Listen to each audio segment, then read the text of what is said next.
जय हिंद प्यारे साथियों, स्वागत है आप सभी का एक बार फिर से। आइए हम बात करने वाले हैं आज खोटा भाषा को लेकर। एक महत्वपूर्ण सेशन को लेकर हम आए हुए हैं, जो कि खोटा भाषा साहित्य एवं साहित्यकार से संबंधित ये प्रश्न होने वाला है। जितने भी भाषा और उसके भाषा साहित्य और उसके साहित्यकार हैं, उन सभी से संबंधित जो वो महत्वपूर्ण प्रश्नों को हम लेकर आए हुए हैं। इसमें से साहित्य और प्रमुख साहित्यकारों के बारे में हम बात करने वाले हैं। तो साहित्य और साहित्यकारों के बारे में इसमें हम मुख्य रूप से जो है वो एक एक करके सभी चीज़ों को समझेंगे। ये आपका लगभग जो है वो भले सवाल इसमें आपके 275 होंगे, लेकिन आज के इस सेशन में आज एक बार लास्ट तक बने रहेंगे। कम से कम आपके यहाँ से 300 से अधिक प्रश्न यहाँ से कवर होने वाले हैं। तो चलिए शुरू करते हैं, एक एक करके सभी प्रश्नों को देखते चलेंगे और बिना समय खराब किए हुए शुरू करते हैं आज की इस वीडियो सेशन को। तो आज के पहले सवाल को देख लेते हैं। आज का पहला सवाल है कि खोटा कौन भाषा परिवार के सदस्य ला गए। तो खोटा भाषा, इससे पहले हम इसके बारे में कई बार पोल भी करा चुके हैं, कई बार सवाल, इन सभी सवालों को हम पहले कर चुके हैं। तो इसका सही आंसर होगा खोटा जो वो आर्य भाषा परिवार से संबंधित है। द्रविड़ भाषा परिवार में आप सभी को पता है कि कुड़ुख और माल्टो भाषा जो आता है वो आता है द्रविड़ के अंतर्गत। कुड़ुख और माल्टो या तो कई जगह पे आपको माल्टो लिखा हुआ मिलेगा, या तो कई जगह पे आपको माल्टो नजर आएगा, है ना। ये सभी जो है वो द्रविड़ भाषा के अंतर्गत आता है। उसके अलावा ऑस्ट्रो एशियाटिक भाषा परिवारों में भी अलग अलग भागों में, खंडों में बटा हुआ है। अगला सवाल है कि खोटा कौन भाषा परिवार के सदस्य ला गए। तो खोटा कौन प्रजाति के सदस्य ला गए। तो खोटा आप सभी को पता है कि किस जाति का है संबंधित, तो आर्य प्रजाति से संबंधित है। याद रखेंगे, यह आर्य प्रजाति से संबंधित माना जाता है।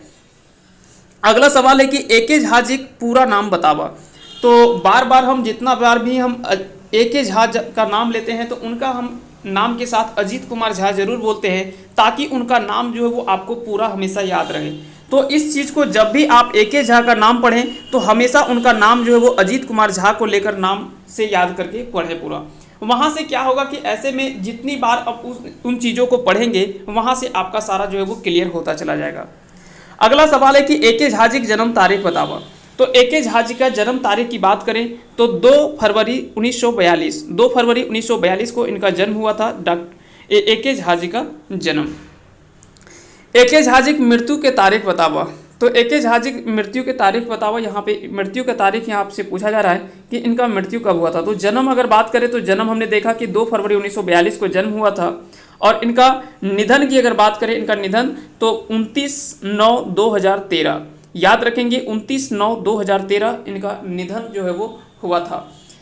और यह कह सकते हैं कि खोटा साहित्य के साथ साथ, साहित्यकार के साथ साथ यह एक प्रमुख मौसम वैज्ञानिक भी थे। कई बार सवाल जो वो आपसे घुमा फिरा के पूछा जाता है कि इनमें से कौन से ऐसे खोटा साहित्यकार हैं या खोटा लेखक है जो मौसम वैज्ञानिक भी रहे हैं या मौसम वैज्ञानिक भी थे। तो याद रखेंगे यह ए.के. झा इनका सही आंसर हो जाएगा। तो इसका राइट आंसर होगा ऑप्शन ए, यानी ए.के. झा। अगला सवाल है कि खोटा भाषा की उत्पत्ति बतावा। तो खोटा भाषा की उत्पत्ति जो वो किस से मानी जाती है। तो खोटा भाषा की उत्पत्ति अगर बात करें तो खरोष्ठी लिपि से ही माना जाता है, क्योंकि खरोष्ठी से ही कहीं ना कहीं यह विगड़ा रूप जो वो माना जाता है खोटा को। तो याद रखेंगे खोटा जो वो खरोष्ठी लिपि से इसकी उत्पत्ति मानी जाती है। हालांकि इसको लिखा जाता है वो देवनागरी लिपि में लिखा जाता है, यानी जैसे हिंदी लिखते हैं वैसे ही हम खोटा को भी देवनागरी लिपि में लिखते हैं। लेकिन अगर पूछा जाए कि इसकी उत्पत्ति किससे हुआ है तो यह खरोष्ठी लिपि से उत्पत्ति माना जाता है। लेकिन अगर लिखा जाए कि कैसे लिखा जाता है या किस रूप में लिखा जाता है तो देवनागरी लिपि में लिखा जाता है। इन दोनों चीज़ों को आप ध्यान रखेंगे। अगला सवाल देख लेते हैं। अगला सवाल है कि खोटा के पहिल रचनाकार के नाम बतावा। तो खोटा भाषा के पहिल रचनाकार कई बार सवाल पूछा गया है। राजा दलेल सिंह आपको याद होगा। राजा दलेल सिंह यह जो है वो काफ़ी ज़्यादा चर्चित माने जाते हैं और यह खोटा भाषा के पहिल रचनाकार यानी पहला रचनाकार भी माने जाते हैं। यह रामगढ़ राज्य के राजा थे। तो इस तरह के सवाल, अगला सवाल भी आपसे वही पूछा गया कि राजा दलेल सिंह कहाँ का राजा रहत। तो यह रामगढ़ के राजा थे। कहाँ के राजा थे तो रामगढ़ के ये राजा थे। खोटा भाषा के क्षेत्रीय रूप पावल जा है। तो खोटा भाषा में कुल कितने क्षेत्रीय रूप जो है वो पावल जा है, ये आपसे पूछा गया कि खोटा भाषा में कुल कितने क्षेत्रीय रूप जो है वो देखने को मिलता है। तो खोटा भाषा को मुख्य रूप से जो है वो 6 भागों में, 6 क्षेत्रीय भाषा में बांटा हुआ है। उसमें से अलग अलग नाम है, जैसे गोलवारी है, पार नदिया है, सिखरिया है, उसके बाद संथाल परगनिया है। इस तरह से अलग अलग नामों से जो वो जाना जाता है। तो इनका क्षेत्रीय विस्तार जो वो कहीं ना कहीं एक कह सकते हैं कि मापक होता है पहला, एक मापक होता है पहला। आप गांव देहात में जो चावल मान लेते हैं, अगर चावल वगैरह जो भी धान वगैरह जो भी मापने की युक्ति होता है वो पहला का प्रयोग किया जाता है। तो पहला के आधार पर ही कुछ क्षेत्रों को अलग अलग जो है खोटा जो कह सकते हैं कि खोटा के जाने माने दिग्गज हैं, उन्होंने अलग अलग नाम से या अलग अलग क्षेत्रों में विभाजन इनका किया हुआ है। लेकिन जो सबसे ज़्यादा और सबसे जो मान्य माना जाता है वो कुल 6 क्षेत्रीय रूपों में बटा हुआ माना जाता है खोटा भाषा को। तो अगर आपसे पूछा जाए कि खोटा भाषा क्षेत्रीय रूप में कितने रूप में पावल जा है, तो कुल 6 रूप में पावल जा है।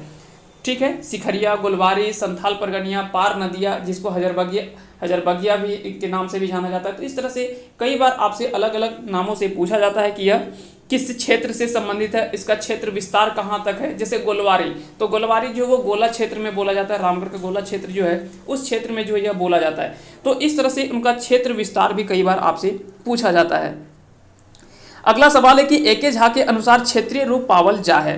अब यहाँ पे क्या कि अलग अलग बोले कि खोटा के जो दिग्गज हैं उन्होंने अलग अलग आधारों पर जो है वो इसका विस्तार जो है वो दिया है। तो अगर एके झा के अनुसार से बात करें तो इन्होंने 2 क्षेत्र में दिया था। ठीक है, इन्होंने जो क्षेत्रीय रूप दिया है वो कितना दिया है, तो 2 रूप दिया है। ये भी आपको ध्यान में रखना कि इन्होंने जो है वो खोटा को 2 क्षेत्रों में विभाजित किया था, 2 क्षेत्रों में विभाजित किया था। तो इस तरह से सवाल आपसे घुमा फिरा के किसी तरह से भी पूछा जा सकता है। जैसे अगला सवाल पूछा गया कि खास पहला में अनाज पावल जा है। तो खास पहला में जो अनाज पावल जा है वो किस रूप में पावल जा है, इसके बारे में आपसे पूछा गया है। 12 छटाक, 14 छटाक, 16 छटाक या फिर 18 छटाक। तो इस तरह से इसका सही आंसर आपको कमेंट करके बताना है कि इसका राइट आंसर क्या होगा। तो अगर इसका सही आंसर हम अगर देखा जाए, इसका अगर सही आंसर देखें तो 12 का इसका राइट आंसर हो जाएगा ऑप्शन बी, यानी 14 छटाक। खास पहला में जो अनाज पाया जाता है वो कितने छटाक का, तो 14 छटाक का अनाज जो है वो पाया जाता है। खास पहला में कौन भाषा का प्रभाव पावल जा है, तो खास पहला में जो कौन भाषा का प्रभाव पावल जा है, तो ऑप्शन के अकॉर्डिंग अगर देखा जाए तो यहाँ पे सही आंसर होगा ऑप्शन ए, यानी बांग्ला। बांग्ला का प्रभाव जो है वो खास पहला में कौन भाषा का प्रभाव पावल जाए, तो बांग्ला का प्रभाव जो है वो देखने को मिलता है। तो इस तरह से क्या है कि अलग अलग क्षेत्रों में अलग अलग, जैसे सिखरिया में जो पहला जो पाया जाता है वो 18 गंडी का होता है। ठीक है, वो सिखरिया पहला जो होता है वो कितने गंडी का होता है, तो 18 गंडी का वो पहला होता है, याद रखेंगे। यह लगभग जो है वो 900 ग्राम होता है, यह लगभग जो है वो 900 ग्राम होता है। यानी एक पहला उधर का सिखरिया क्षेत्र का जो है, जिसको सिखरिया पहला कहा जाता है, वह जो होता है वो लगभग 18 गंडी का होता है। उसी तरह से अगर बात करें अगला, जैसे गोलवारी क्षेत्र जो गोला रामगढ़ तरफ बोला जाता है, तो उसका जो पहला होता है वो लगभग 22 गंडी का होता है। ठीक है, तो गोलवारी वाला जो क्षेत्र में होता है वो 22 गंडी का होता है, और 22 गंडी लगभग ये 1 केजी के बराबर हो जाता है। यानी एक पहला जिसको अनाज दे देगा वो लगभग 1 केजी अनाज दे देता है। तो इस तरह से अलग अलग क्षेत्रों में, तो खोटा के इन क्षेत्रों को आपको नाम याद रखना है, जैसे सिखरिया, गोलवारी, देशवाली, परनदिया, संथाल परगनिया, ये सब नाम आपको ध्यान में रखने हैं। यहाँ से भी कई बार सवाल जो वो पूछा जाता है, और इनका क्षेत्र विस्तार भी कई बार पूछा जाता है कि इसका विस्तार जो है वो कहाँ तक देखने को मिलता है। तो इस तरह के सवाल भी आपसे कई बार पूछे जाते हैं। इन सभी चीज़ों को आप ज़रूर ध्यान में रखेंगे। यहाँ से भी कई बार आपको डायरेक्टली सवाल पूछा जाता है कि इनमें से किसका विस्तार जो वो किस क्षेत्र तक है और इसका संबंध बताइए। तो इस तरह से सवाल आपसे डायरेक्टली जो वो पूछा जाता है। तो इन सभी चीज़ों को आप ज़रूर ध्यान में रखेंगे। और आगे चलते हैं, अगले सवाल की ओर देख लेते हैं। अगर बात करें देशवाली, तो देशवाली भी खोटा का एक रूप देखने को मिलता है। ठीक है, देशवाली भी आपको इस क्षेत्र में 6 क्षेत्र विस्तार में देखने को मिलता है। खास पहला के क्षेत्र बतावा, तो खास पहला का क्षेत्र जो है वो कौन सा क्षेत्र में देखने को मिलता है। तो अभी हमने जैसे देखा कि खास पहला में जो प्रभाव है वो बांग्ला का प्रभाव है। तो बांग्ला का प्रभाव है तो कहीं ना कहीं वो किस क्षेत्र से जुड़ा होगा, बंगाल की सीमा से जुड़ा होगा। और पश्चिम बंगाल हम जानते हैं कि झारखंड की किस सीमा की ओर पाया जाता है। पश्चिम बंगाल अगर बात करें तो झारखंड की पूर्वी सीमा में जो है, झारखंड की पूर्वी सीमा में जो है वो पश्चिम बंगाल स्थित है। तो इस तरह से आपको ध्यान में रखना है। अगर मान लेते हैं कि सपोज दैट इस तरह से, अगर इस तरह के हम मैप हम देखते हैं तो झारखंड के इस क्षेत्र में जो है वो है वेस्ट बंगाल, उत्तर में जो है यहाँ पे है बिहार, यहाँ पे है यूपी, यहाँ पे है छत्तीसगढ़ और नीचे है इसका दक्षिण में जो है वो उड़ीसा है। तो यहाँ पे याद रखेंगे यहाँ पे जो है वो उड़ीसा है। तो इस तरह से झारखंड की सीमा कुल 5 राज्यों से लगता है, ये तो आप सभी को पता ही होगा। ठीक है, पूर्व में पश्चिम बंगाल, पश्चिम में जो है वो छत्तीसगढ़ और उत्तर पश्चिम में जो है वो उत्तर प्रदेश, उत्तर में बिहार और दक्षिण में उड़ीसा। ये 5 राज्यों से झारखंड की सीमा लगती है। तो कई बार जब हम सीमाओं से संबंधित जब हम एक सवाल इसका वीडियो लेकर आए थे तो उसमें से सारे चीज़ों को हमने देखा था कि किस जिले का सीमा किससे लगता है किससे नहीं लगता है। तो इसका राइट आंसर होगा चास से बंगाल के सीमा तक को क्षेत्र को जो है वो खास पहला का क्षेत्र बताया गया है। गोलवारी में अनाज पावल जा है, तो गोलवारी में अनाज पावल जा है। अभी हमने बात किया यह 18 छटाक या 18 गंडी, कई बार आपको गंडी भी लिखा हुआ मिलेगा या 18 छटाक, जो लगभग 900 ग्राम के बराबर होता है, जो लगभग 900 ग्राम के बराबर होता है। तो याद रखेंगे गोलवारी क्षेत्र में जो अनाज पावल जा है वो 18 छटाक या 18 गंडी का पाया जाता है, जो लगभग 900 ग्राम का होता है। गोलवारी का क्षेत्र अगर बात करें तो गोलवारी क्षेत्र जो है वो गोला से लेकर बंगाल तक का क्षेत्र जो है ये आपका देखने को मिलता है। तो याद रखेंगे इसका सही आंसर क्या हो जाएगा, तो इसका ये माफ़ कीजिएगा, ये गोला से बंगाल तक नहीं, ये कस्मार, गोला कस्मार से लेकर भेड़ा नदी तक जो क्षेत्र माना जाता है वो गोलवारी का क्षेत्र माना जाता है। तो इसका सही आंसर क्या हो जाएगा, ऑप्शन बी हो जाएगा। गोला रामगढ़ कस्मार क्षेत्र जो है वो इसका क्षेत्र विस्तार है, तो यहाँ पे बंगाल वाला नहीं लेकिन गोला कस्मार क्षेत्र वाला जो है वो आपका ये आ जाएगा गोलवारी क्षेत्र के अंतर्गत। रामगढ़िया में प्रभाव पावल जा है, तो रामगढ़िया में प्रभाव जो वो देखने को मिलता है वो किस किस का प्रभाव जो है वो देखने को मिलता है, तो इसमें कुरमाली और नागपुरी ये दोनों का प्रभाव जो है वो देखने को मिलता है। याद रखेंगे रामगढ़िया का जो प्रभाव है वो कुरमाली और नागपुरी ये दोनों का देखने को मिलता है। आगे चलते हैं, अगला सवाल है कि देशवाली में प्रभाव पावल जा है, तो देशवाली भी यह खोरठा का एक क्षेत्रीय रूप है और क्षेत्रीय रूप में विस्तार अगर देखा जाए तो इसमें जो वो चास से लेकर बंगाल की सीमा जो है, चास से लेकर बंगाल की सीमा तक जो है यह जो है वो देशवाली का प्रभाव देखने को मिलता है।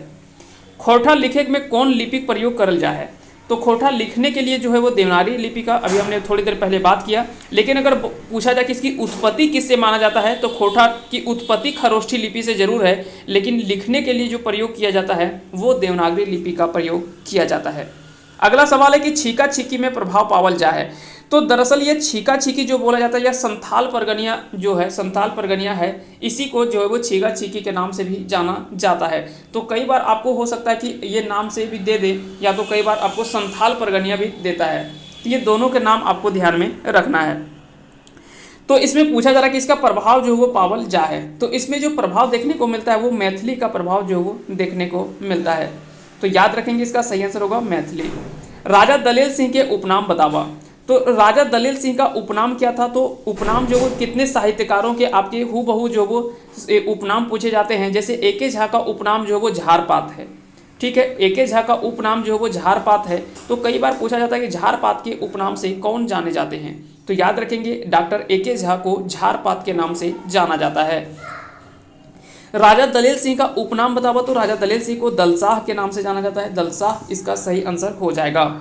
अगला सवाल है कि शिव सागर के रचनाकार लागत, तो शिव सागर की रचना किसके द्वारा किया गया था, तो यह जो है वो दलेल सिंह के द्वारा, और दलेल सिंह की यह प्रमुख रचना मानी जाती है शिव सागर। तो ये भी आपको याद रखना है, और यह कहाँ के राजा थे, तो रामगढ़ के राजा थे। कहाँ के राजा थे, तो रामगढ़ के राजा थे। इसके दरबार में कई सारे प्रमुख कवि जो है वो रचनाकार भी रहते थे, तो ये भी आपको ध्यान में रखना है।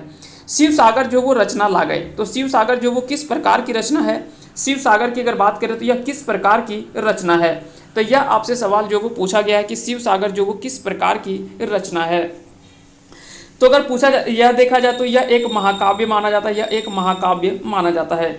शिव सागर में कते दोहा और चौपाई पावल जा है, तो शिव सागर में अगर बात करें तो कुल 12,000 दोहा और चौपाई जो वो देखने को मिलता है। तो आप इस आधार पर इसका आइडिया लगा सकते हैं कि जिसमें 12,000 दोहे और चौपाई है, 12,000 दोहे और चौपाई मिला करके हैं, तो वह एक निश्चित ही महाकाव्य ही होगा।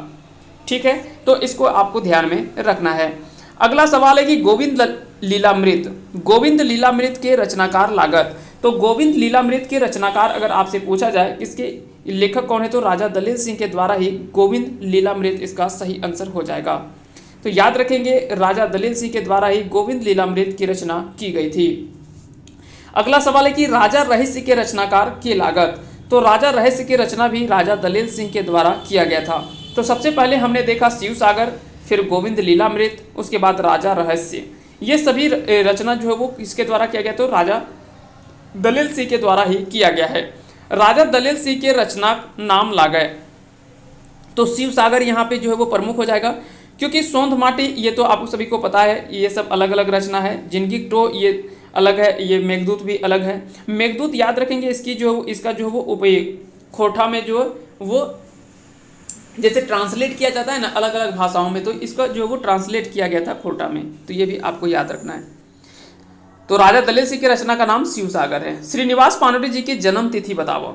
तो श्रीनिवास पानोरी जी की जन्म तिथि अगर आपसे पूछा जाए तो जन्म तिथि आपको ध्यान में रखना है, 1925 में इनका जो है वो जन्म हुआ था।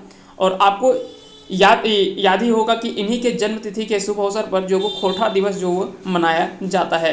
तो ये डेट आपको जरूर याद रखना है, ठीक ना, ये डेट आपको जरूर याद रखना है। इसी तारीख को 25 तारीख को ही जो वो खोटा दिवस के रूप में मनाया जाता है, और इन्हीं के श्रीनिवास पानोरी जी के जन्म के आधार पर। तो इनका जन्म जो वो 1925 में हुआ था इनका जन्म। खोटा के सबसे पुराना कवि नाम बतावा। तो खोटा के सबसे पुराना कवि, अब यहाँ पे पुराना और एक प्रथम, ये दोनों में अंतर है ना। जैसे प्रथम हमने देखा था तो राजा दलेल सिंह को देखा था, ठीक है, राजा दलेल सिंह को हमने देखा प्रथम। लेकिन अगर पूछे पुराना कवि इनमें से, तो ऑप्शन के अकॉर्डिंग जो हो जाएगा इसका सही आंसर श्रीनिवास पानोरी हो जाएगा, क्योंकि यहाँ पे राजा दलेल सिंह है नहीं ऑप्शन। ऐसे अगर राजा दलेल सिंह ऑप्शन होगा तो सबसे पुराना कवि तो राजा दलेल सिंह को यानी प्रथम जो है वो माना जाता है रचनाकार। लेकिन याद रखेंगे इसमें से अगर पूछा जाए ऑप्शन के अकॉर्डिंग तो श्रीनिवास पानोरी हो जाएगा। बरवा अड्डा अखय बोर कहल जा है। तो बरवा अड्डा अखय बोर कहल जा है, तो इसका सही आंसर हो जाएगा ऑप्शन सी यानी श्रीनिवास पानोरी। श्रीनिवास पानोरी इसका राइट आंसर हो जाएगा। पानोरी जी के जन्म स्थान बतावा। तो कई लोगों ने इसके बारे में भी हमने पहले इसके बारे में इस ऐसे सवाल को कई बार हम पहले कर चुके हैं, ऐसा नहीं कि पहली बार हम इस सवाल को कर रहे हैं। जो इस वीडियो सेशन से या जो इस चैनल से जुड़े हुए हैं निश्चय ही उनको ये सारा सवाल जो वो काफ़ी ज़्यादा आसानी से समझ में आ रहा होगा, क्योंकि इन सारे सवालों को पहले भी हम कई बार कर चुके हैं, है ना। तो ये सारा सवाल जो वो काफ़ी ज़्यादा पॉपुलर सवाल है, तो ये बहुत ज़्यादा दिक्कत नहीं होना चाहिए। तो इसका राइट आंसर हो जाएगा ऑप्शन नंबर डी यानी बरवा अड्डा। बरवा अड्डा अगर बात करें तो यह धनबाद डिस्ट्रिक्ट में स्थित है, और ये झारखंड के धनबाद डिस्ट्रिक्ट में है बरवा अड्डा। वहीं पर पानोरी जी का जन्म स्थान बताया गया है। अगला सवाल है कि खोटा के सबसे पुराना साहित्यकार के नाम बतावा। तो खोटा के सबसे पुराना साहित्यकार के नाम यहाँ आपसे पूछा जा रहा है, तो इसका सही आंसर होगा श्रीनिवास पानोरी। श्रीनिवास पानोरी सलाहकार सदस्य रहत। तो यह कहाँ के सलाहकार सदस्य के रूप में रहे थे, तो इसके बारे में आपसे पूछा गया। तो याद रखेंगे रांची विश्वविद्यालय।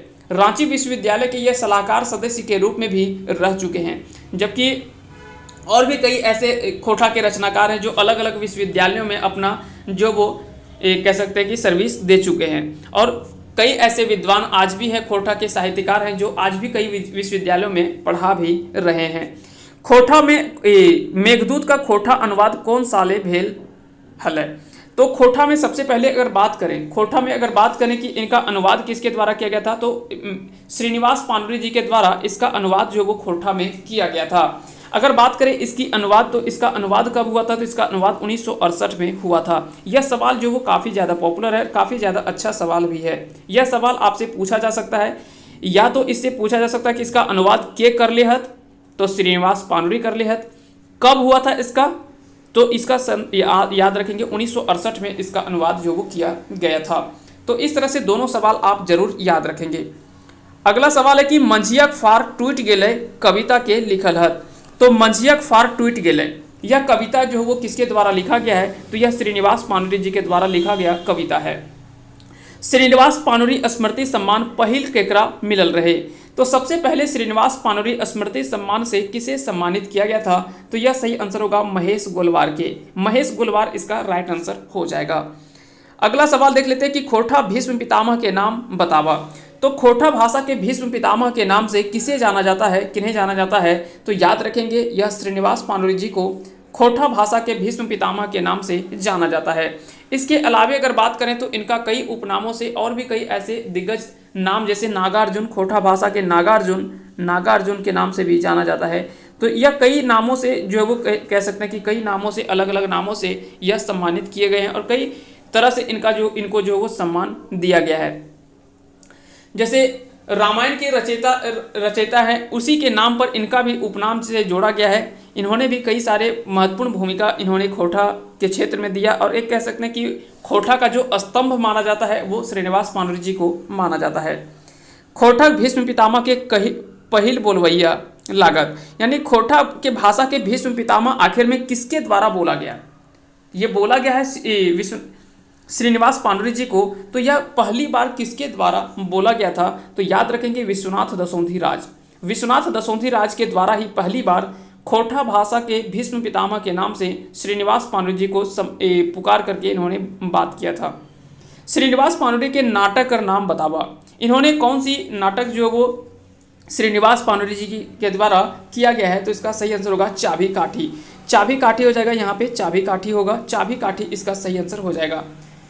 डाह अगर बात करें तो यह सुकुमार की है, सुकुमार के द्वारा लिखा गया, सुकुमार जी के द्वारा लिखा गया नाटक है। अगला सवाल है कि उद्वासल कर्ण नाटक लिखवैया का नाम बतावा। उद्वासल कर्ण की रचना जो है वो किसके द्वारा किया गया? यह जो नाटक लिखा गया है वह किसके द्वारा लिखा गया? तो श्रीनिवास पानुरी जी के द्वारा ही उद्वासल कर्ण नाटक लिखा गया है। उद्वासल कर्ण के अर्थ बतावा। तो उद्वासल कर्ण का अर्थ होता है उपेक्षित कर्ण, तो इसका सही आंसर होगा ऑप्शन ए, यानी उपेक्षित कर्ण इसका सही आंसर होगा। श्रीनिवास पानुरी के पहिल नाटक के नाम बतावा।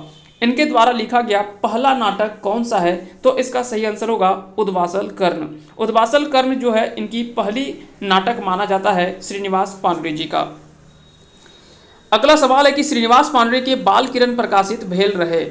तो याद रखेंगे इनका पहला जो बाल किरण प्रकाशित भेल रहे, श्रीनिवास पानुरी के बाल किरण जो वो प्रकाशित हुआ था वो किस वर्ष हुआ था? तो इसका सही आंसर होगा 1956 में। बाल किरण के लिखल हत। तो बाल किरण किसके द्वारा लिखा गया था? तो बाल किरण जो लिखा गया है वह श्रीनिवास पानुरी जी के द्वारा लिखा गया रचना है। बरवा अड्डा अखय बोर की लागय। तो बरवा अड्डा अखय बोर की लागय, तो इसके बारे में आप सभी को पढ़ना भी है। ये एसएससी सीजीएल के ये सारे सिलेबस में आपको मिल जाएंगे। ये जे एसएससी सीजीएल के सिलेबस के अकॉर्डिंग आपका ये सेशन जो है वो वीडियो सेशन काफ़ी ज़्यादा इंपॉर्टेंट होने वाला है।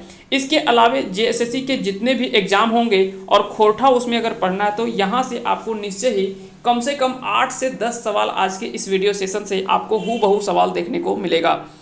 एक बार इस वीडियो को आप पूरा अंत तक देख लेंगे, उसके बाद आप कोई भी एग्जाम देंगे डेफिनेटली आपको 8 से 10 सवाल ऐसे होंगे जो यहाँ से आपको इस वीडियो से आपको मिल जाएगा। अगर आपको 8 से 10 सवाल नहीं मिला तो फिर आप हमें ज़रूर कमेंट करके बताएंगे कि आपने पढ़ाया था और वहाँ से सवाल जो है वो नहीं पूछा गया। तो ऐसा हो ही नहीं सकता। यहाँ से आपको कम से कम 8 से 10 सवाल हूबहू देखने को मिलेगा एग्जाम्स में। आगे चलते हैं अगले सवाल की ओर। तो यहाँ से पूछा गया कि बरवा अड्डा अखय बोर की लागय। तो याद रखेंगे यह एक यात्रा संस्मरण है। क्या है? यह एक यात्रा संस्मरण है। तो अगर पूछा जाए कि इसकी रचना जो वो किसके द्वारा किया गया था, तो याद रखेंगे इसकी रचना जो वो शांति भारत के द्वारा किया गया है।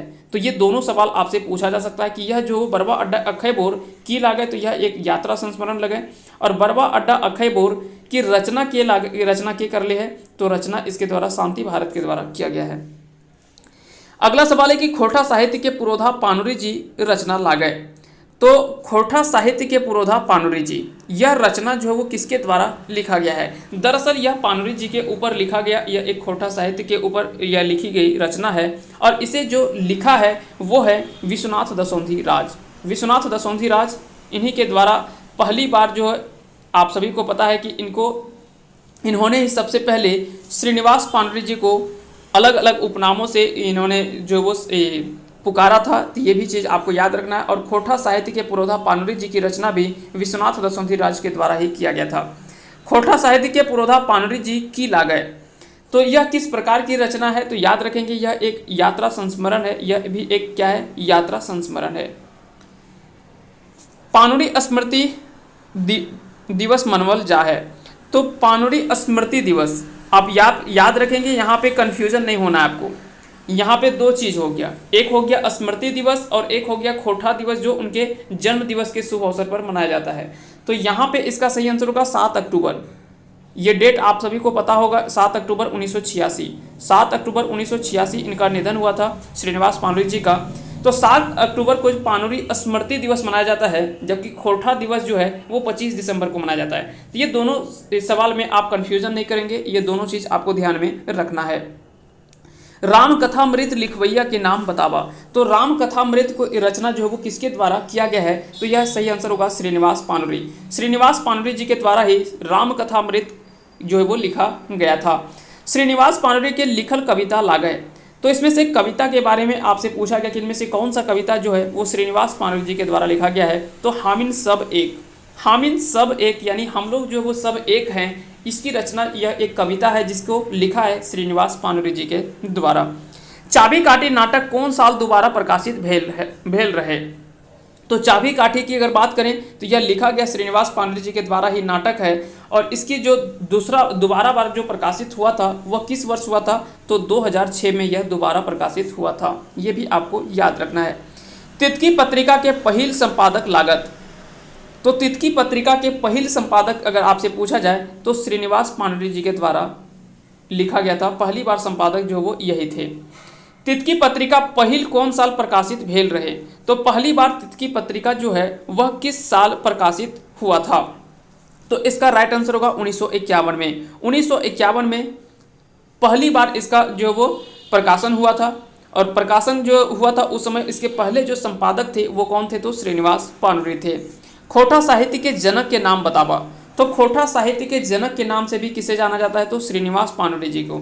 यानी कह सकते हैं कि एक मुख्य रूप से अगर कहीं कोई घर अगर खड़ा है, कोई मान लेते हैं कि अगर छत खड़ा है तो उसका जो मेन मजबूत स्तंभ है वो स्तंभ को आप मान सकते हैं, यानी उसका बेस मान सकते हैं, तो वो है खोटा का बेस जो माना जाता है वो श्रीनिवास पानुरी जी को माना जाता है। तो ये आप इस तरह से आप याद रखेंगे, पानुरी जी को खोटा का स्तंभ माना जाता है, इसलिए कई अलग अलग उपनामों से इनको जाना जाता है। तो खोटा साहित्य के जनक का उपनाम हो गया श्रीनिवास पानुरी। खोटा साहित्य परिषद के गठन भेल रहे। तो खोटा साहित्य परिषद यह एक कह सकते हैं कि प्रकाशक है, जो इसकी स्थापना जो किया गया था, इसका गठन जो हुआ था वह किस वर्ष किया गया था, तो इसका आपको याद रखना है। इसका राइट आंसर होगा 1991 में। तो खोटा साहित्य परिषद जो इसका गठन जो हुआ था 1991 में इसका गठन हुआ था। अगला सवाल है कि मातृभाषा खोटा पत्रिका के प्रकाशन बच्छर बतावा। तो मातृभाषा खोटा भाषा पत्रिका जो इसका प्रकाशन हुआ था वह किस वर्ष किया गया था, तो इसका सही आंसर होगा 1957 में। 1957 में मातृभाषा खोटा पत्रिका का प्रकाशन हुआ था। पानुरी जी की रचना लागय। उद्वासल कर्ण, मेघदूत और दिव्य ज्योति। तो अभी हमने पढ़ा उद्वासल कर्ण, तो हमने पढ़ा यह एक प्रमुख इनकी रचना है, और मेघदूत का भी इन्होंने जो खोटा में अनुवाद किया था वो पानुरी जी के द्वारा। तो दो अगर सही हो गया तो तीसरा तो ऐसे भी होगा, तो दिव्य ज्योति भी हो जाएगा। इस तरह से इसका सही आंसर होगा ऑप्शन नंबर डी, यानी उपयुक्त तो सभी हो जाएगा इसका सही आंसर। तो याद रखेंगे पानुरी जी के द्वारा ही मेघदूत की भी अनुवाद जो है वो खोटा में इन्हीं के द्वारा किया गया था। उद्वासल कर्ण इसके द्वारा लिखा गया, और दिव्य ज्योति, ये तीनों इसका सही आंसर हो जाएगा। हम सब एक कविता लागय। तो हम सब एक अभी थोड़ी देर पहले हमने देखा कि पानुरी जी का यह प्रमुख कविता माना जाता है, तो सही आंसर हो जाएगा ऑप्शन नंबर ए, यानी पानुरी जी। झारपात केकर उपनाम लगे। तो एके झा को झारपात के उपनाम से जाना जाता है, जो पहले हमने बात कर चुके हैं। तो आगे चलते हैं अगले सवाल की ओर। कविता पुराण के लिखवैया का नाम बतावा। तो कविता पुराण के लिखवैया का नाम आपसे पूछा जा रहा है कि कविता पुराण जो है वो किसके द्वारा लिखा गया है, तो एके झा के द्वारा ही कविता पुराण को लिखा गया है। कविता पुराण में कई गो कविता है, तो कविता पुराण में कविताओं की संख्या टोटल 27 है। कितना है, कविता पुराण में कविताओं की संख्या 27 है। याद रखना है, इसका आंसर आपको डायरेक्टली पूछा जा सकता है, ये संख्या आपसे कई बार पूछे जा सकते हैं। तो ऐसे सवाल और भी कई बार जो है वो इंपॉर्टेंट हो जाते हैं आपके एग्जाम के लिए। खोटा काठे पैदे खंडी के लिखल हत। तो खोटा काठे पैदे खंडी के लिखल हत, इसका सही आंसर आपको बताना है। इसका राइट आंसर होगा ऑप्शन ए, यानी एके झा। खोटा काठे पैदे खंडी पहिल प्रकाशन बतावा। तो इसका पहला प्रकाशन जो हुआ था 1984 ईस्वी में किया गया था। खोटा काठे पैदे खंडी का पहला प्रकाशन 1984 ईस्वी में हुआ था। इसकी अगर दूसरा प्रकाशन अगर आपसे पूछा जाए, इसका दूसरा प्रकाशन अगर आपसे पूछा जाए तो 2012 आपको याद रखना है। पहला 1984 और दूसरा 2012। खोटा काठे पैदेख खंडी किसके द्वारा लिखा गया? तो डॉक्टर ए के झा के द्वारा यह लिखा गया है, खोटा काठे पैदेख खंडी। ये तीनों चीज़ आपको ध्यान में रखना है। अगला सवाल है कि खोटा काठे पैदेख खंडी के प्रकाशक बतावा। प्रकाशक क्या होता है, प्रकाशन क्या होता है, ये दोनों चीज़, और संपादक क्या होता है। तो संपादक जो किसी भी पत्रिका को अगर जिसके द्वारा संपादन किया जाता है, जो भी उसको मेन सारा चीज़ जो मैनेज किया जाता है उसको संपादक कहा जाता है। प्रकाशन क्या होगा? जिस वर्ष उसे प्रकाशित किया जाता है। और प्रकाशक क्या हो गया? जहाँ से उसे प्रकाशित किया जाता है। ये सारे चीज़ों को आपको ध्यान में रखना है। तो अगर पूछा जाए कि खोटा काठे पैदेख खंडी का प्रकाशक कौन था, तो ये था झारखंड झरोखा। झारखंड झरोखा इसका जो वो प्रकाशक है। मेका मेकी ना मेट माट रचना लागय।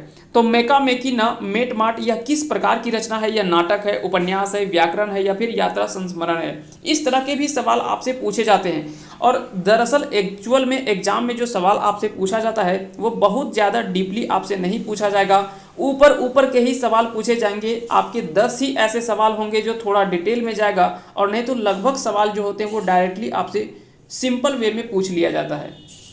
तो यह जो वो क्या है, यह एक नाटक है। यह एक क्या है? नाटक है। अगर आपसे पूछा जाए कि मेका मेकी ना मेट माट यह किसके द्वारा लिखा गया रचना है, तो यह सही आंसर होगा अजीत कुमार झा यानी ए के झा के द्वारा लिखा गया है मेका मेकी ना मेट माट।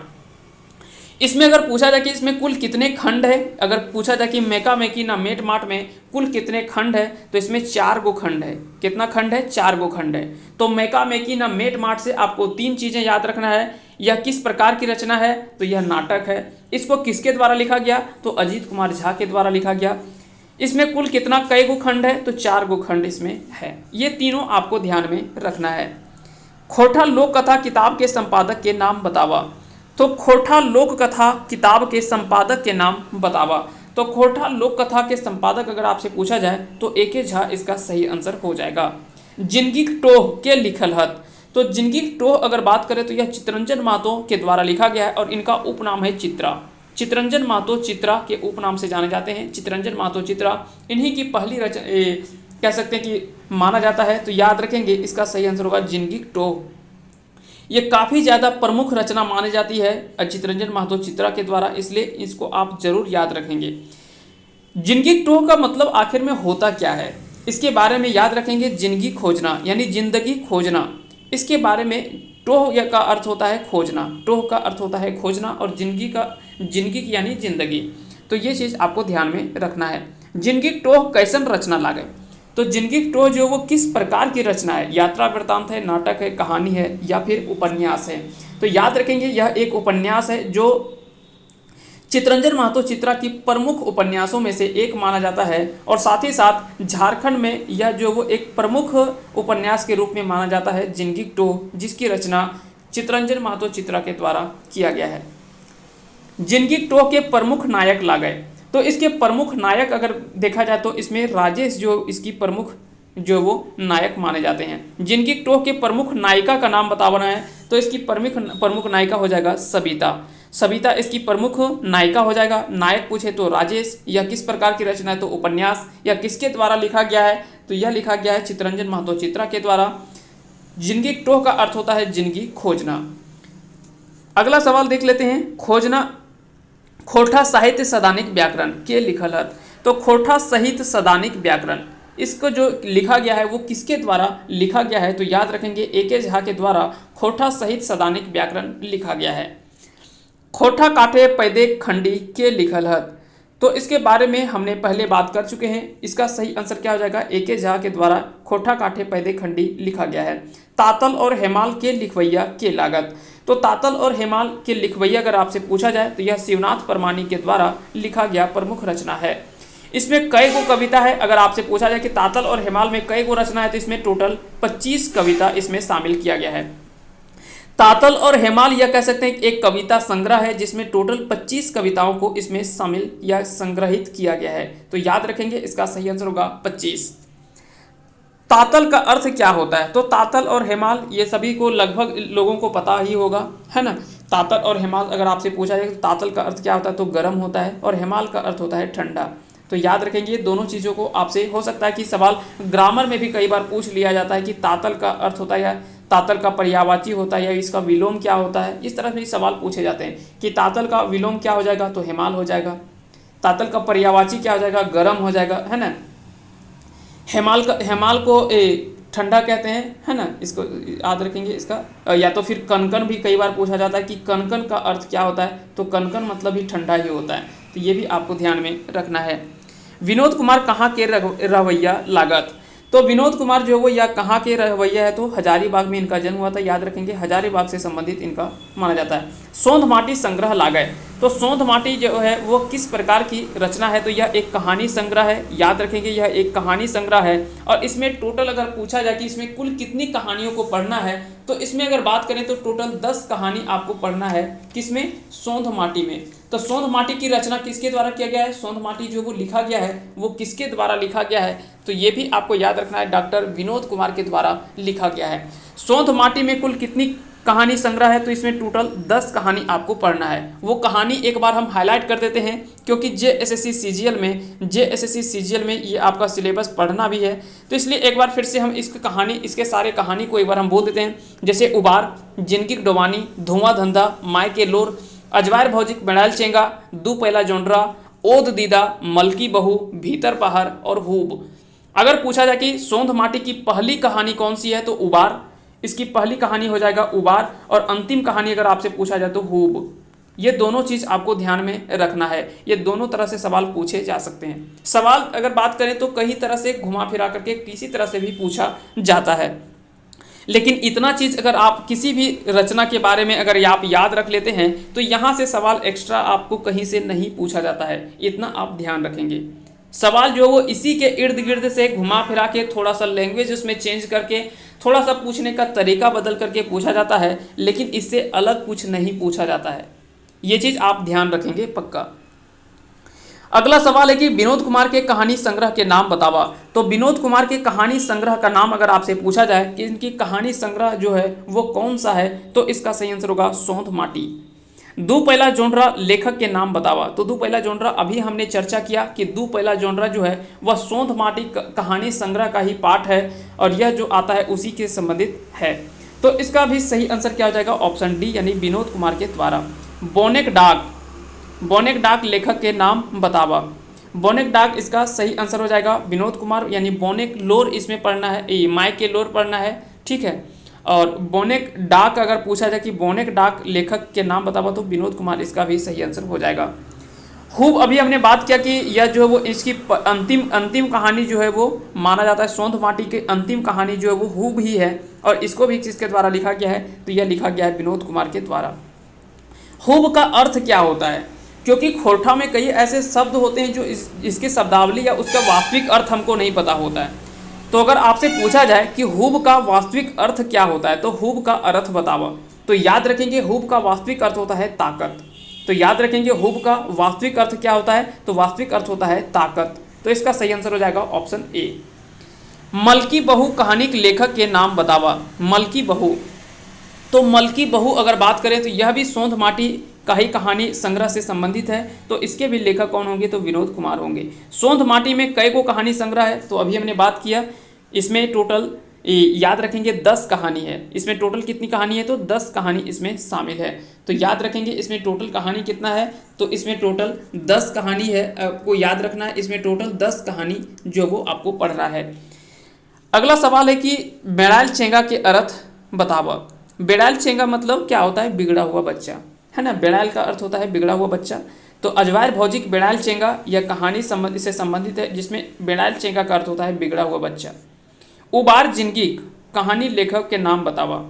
तो उबार जिंदगी या उबार जो है वो यह कहानी जो लिखा गया है, यह विनोद कुमार के द्वारा ही लिखा गया कहानी संग्रह है। विनोद कुमार के लिखल कहानी हक है। तो विनोद कुमार के द्वारा लिखा गया कहानी जैसे है धूमा धंधा और दो आनी। तो इसमें से अगर आपसे पूछा जाए कि इसका सही आंसर क्या हो जाएगा, तो ये दोनों जो है वो इसका सही आंसर हो जाएगा। तो ये आप याद रखेंगे, जिनकी डोबानी और धुआं धंधा, ये दोनों जो कहानी है यह लिखा गया है विनोद कुमार के द्वारा। थोड़ा सा यहाँ पे टाइपिंग एरर है, ये आपको ध्यान में रखना है। धुआं धंधा और जिंदगी डोबानी, ये दोनों जो विनोद कुमार के द्वारा लिखा गया कहानी संग्रह है, कहानी है।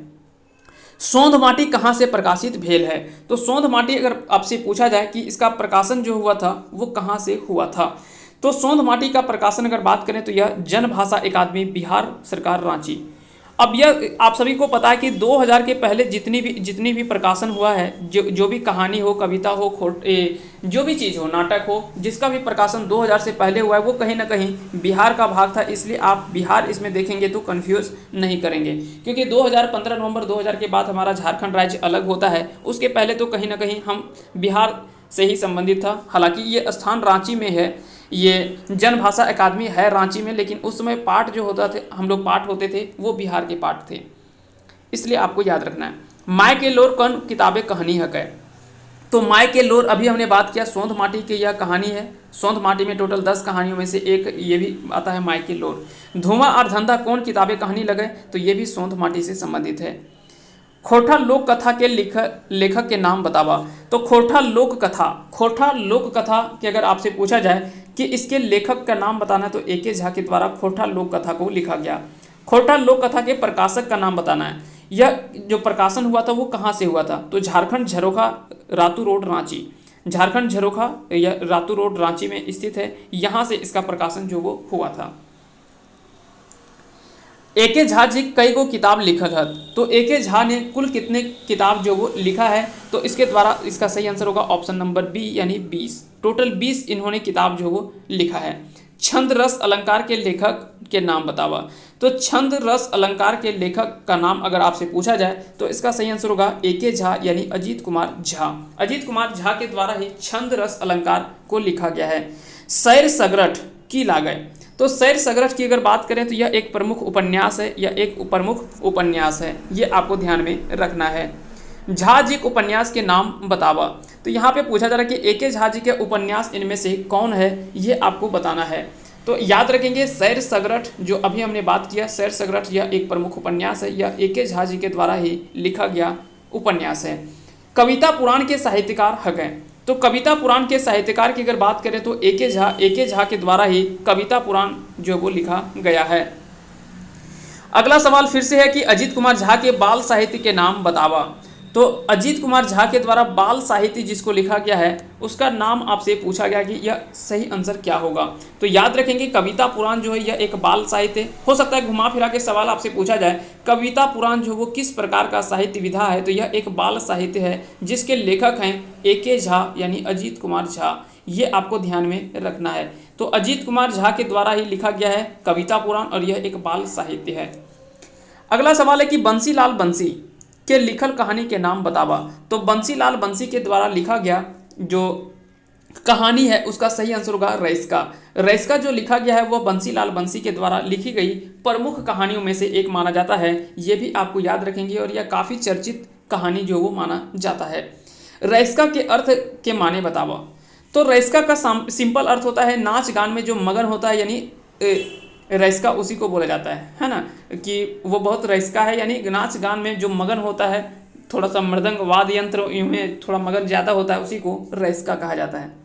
आगे चलते हैं अगले सवाल की ओर, क्योंकि सवाल इसमें ज़्यादा है इसलिए थोड़ा हो सकता है कि आपको तेज़ लगे, तो आप इस वीडियो को स्लो कर सकते हैं बाद में, और स्लो करके आप देख सकते हैं।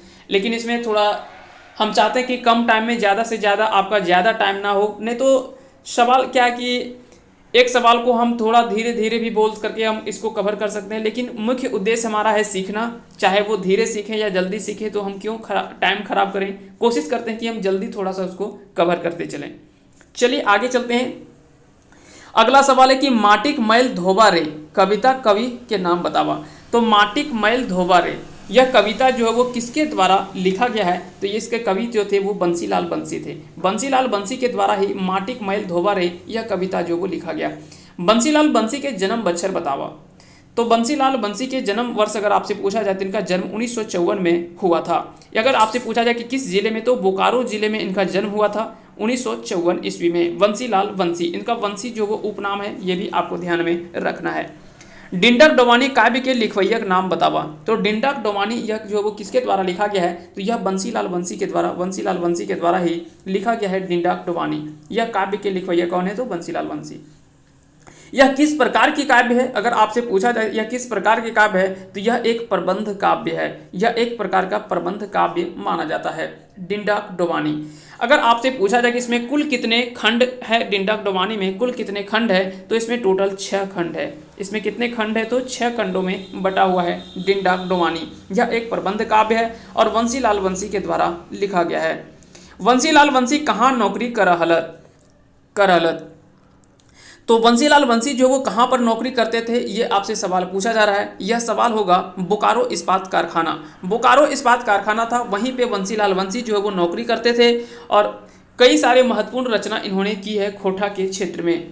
बंसीलाल बंसी के बाप का नाम बतावा। इनके पिताजी का नाम क्या था, तो इनके पिताजी का नाम मोतीलाल साहू था। याद रखेंगे, बंसीलाल बंसी के पिताजी का नाम मोतीलाल साहू था। अगला सवाल है कि चासा कहानी लिखवैया के नाम बतावा। तो चासा कहानी जो है इसके लिखवैया आपसे पूछा जा रहा है कि इसका लिखवैया कौन है, तो इसका भी सही आंसर आपका हो जाएगा बंसीलाल बंसी। बंसीलाल बंसी इसका राइट आंसर हो जाएगा। इन्हीं के द्वारा चासा जो है वो कहानी लिखा गया है। यह भी कई बार पूछा गया कि चासा जो है वो क्या है, तो यह एक कहानी है और इसको किसके द्वारा लिखा गया, तो बंसीलाल बंसी के द्वारा लिखा गया है। खोरठा दर्पण लिखवैया का नाम बतावा। खोरठा दर्पण जो है वो किसके द्वारा लिखा गया है, तो खोरठा दर्पण बंसीलाल बंसी के द्वारा ही लिखा गया है। खोरठा दर्पण बंसीलाल बंसी को कहाँ काव्य भूषण उपाधि देल गेल रहे, तो इनको जो है वो कहाँ पर काव्य भूषण उपाधि जो वो दिया गया था, तो इसका सही आंसर होगा जमशेदपुर में। जमशेदपुर में बंसीलाल बंसी को काव्य भूषण उपाधि दी गई थी। ये आपको ध्यान में रखना है। नीम कविता कवि के नाम बताओ। नीम कविता, तो सबसे पहले आपको याद रखना नीम जो है यह एक कविता संग्रह है, यह एक कविता है और इसको जो लिखा गया है वो विनोद कुमार के द्वारा लिखा गया है नीम। तो नीम कविता अगर पूछा जाए किसके द्वारा लिखा गया, तो विनोद कुमार के द्वारा लिखा गया है। डॉक्टर विनोद कुमार कौन कॉलेज पढ़ावहत। तो डॉक्टर विनोद कुमार की अगर बात करें तो यह रांची कॉलेज रांची में यह पढ़ाते हैं। तो याद रखेंगे यह पढ़ावहत कहाँ पे, तो रांची कॉलेज रांची में विनोद कुमार के मानल जाहे। तो कवि और लेखक अगर पूछा जाए कि विनोद कुमार को क्या माना जाता है, तो कवि के साथ साथ इनको एक प्रमुख लेखक के रूप में माना जाता है। तो इस तरह से इसका सही आंसर होगा ऑप्शन सी, यानी दोनों।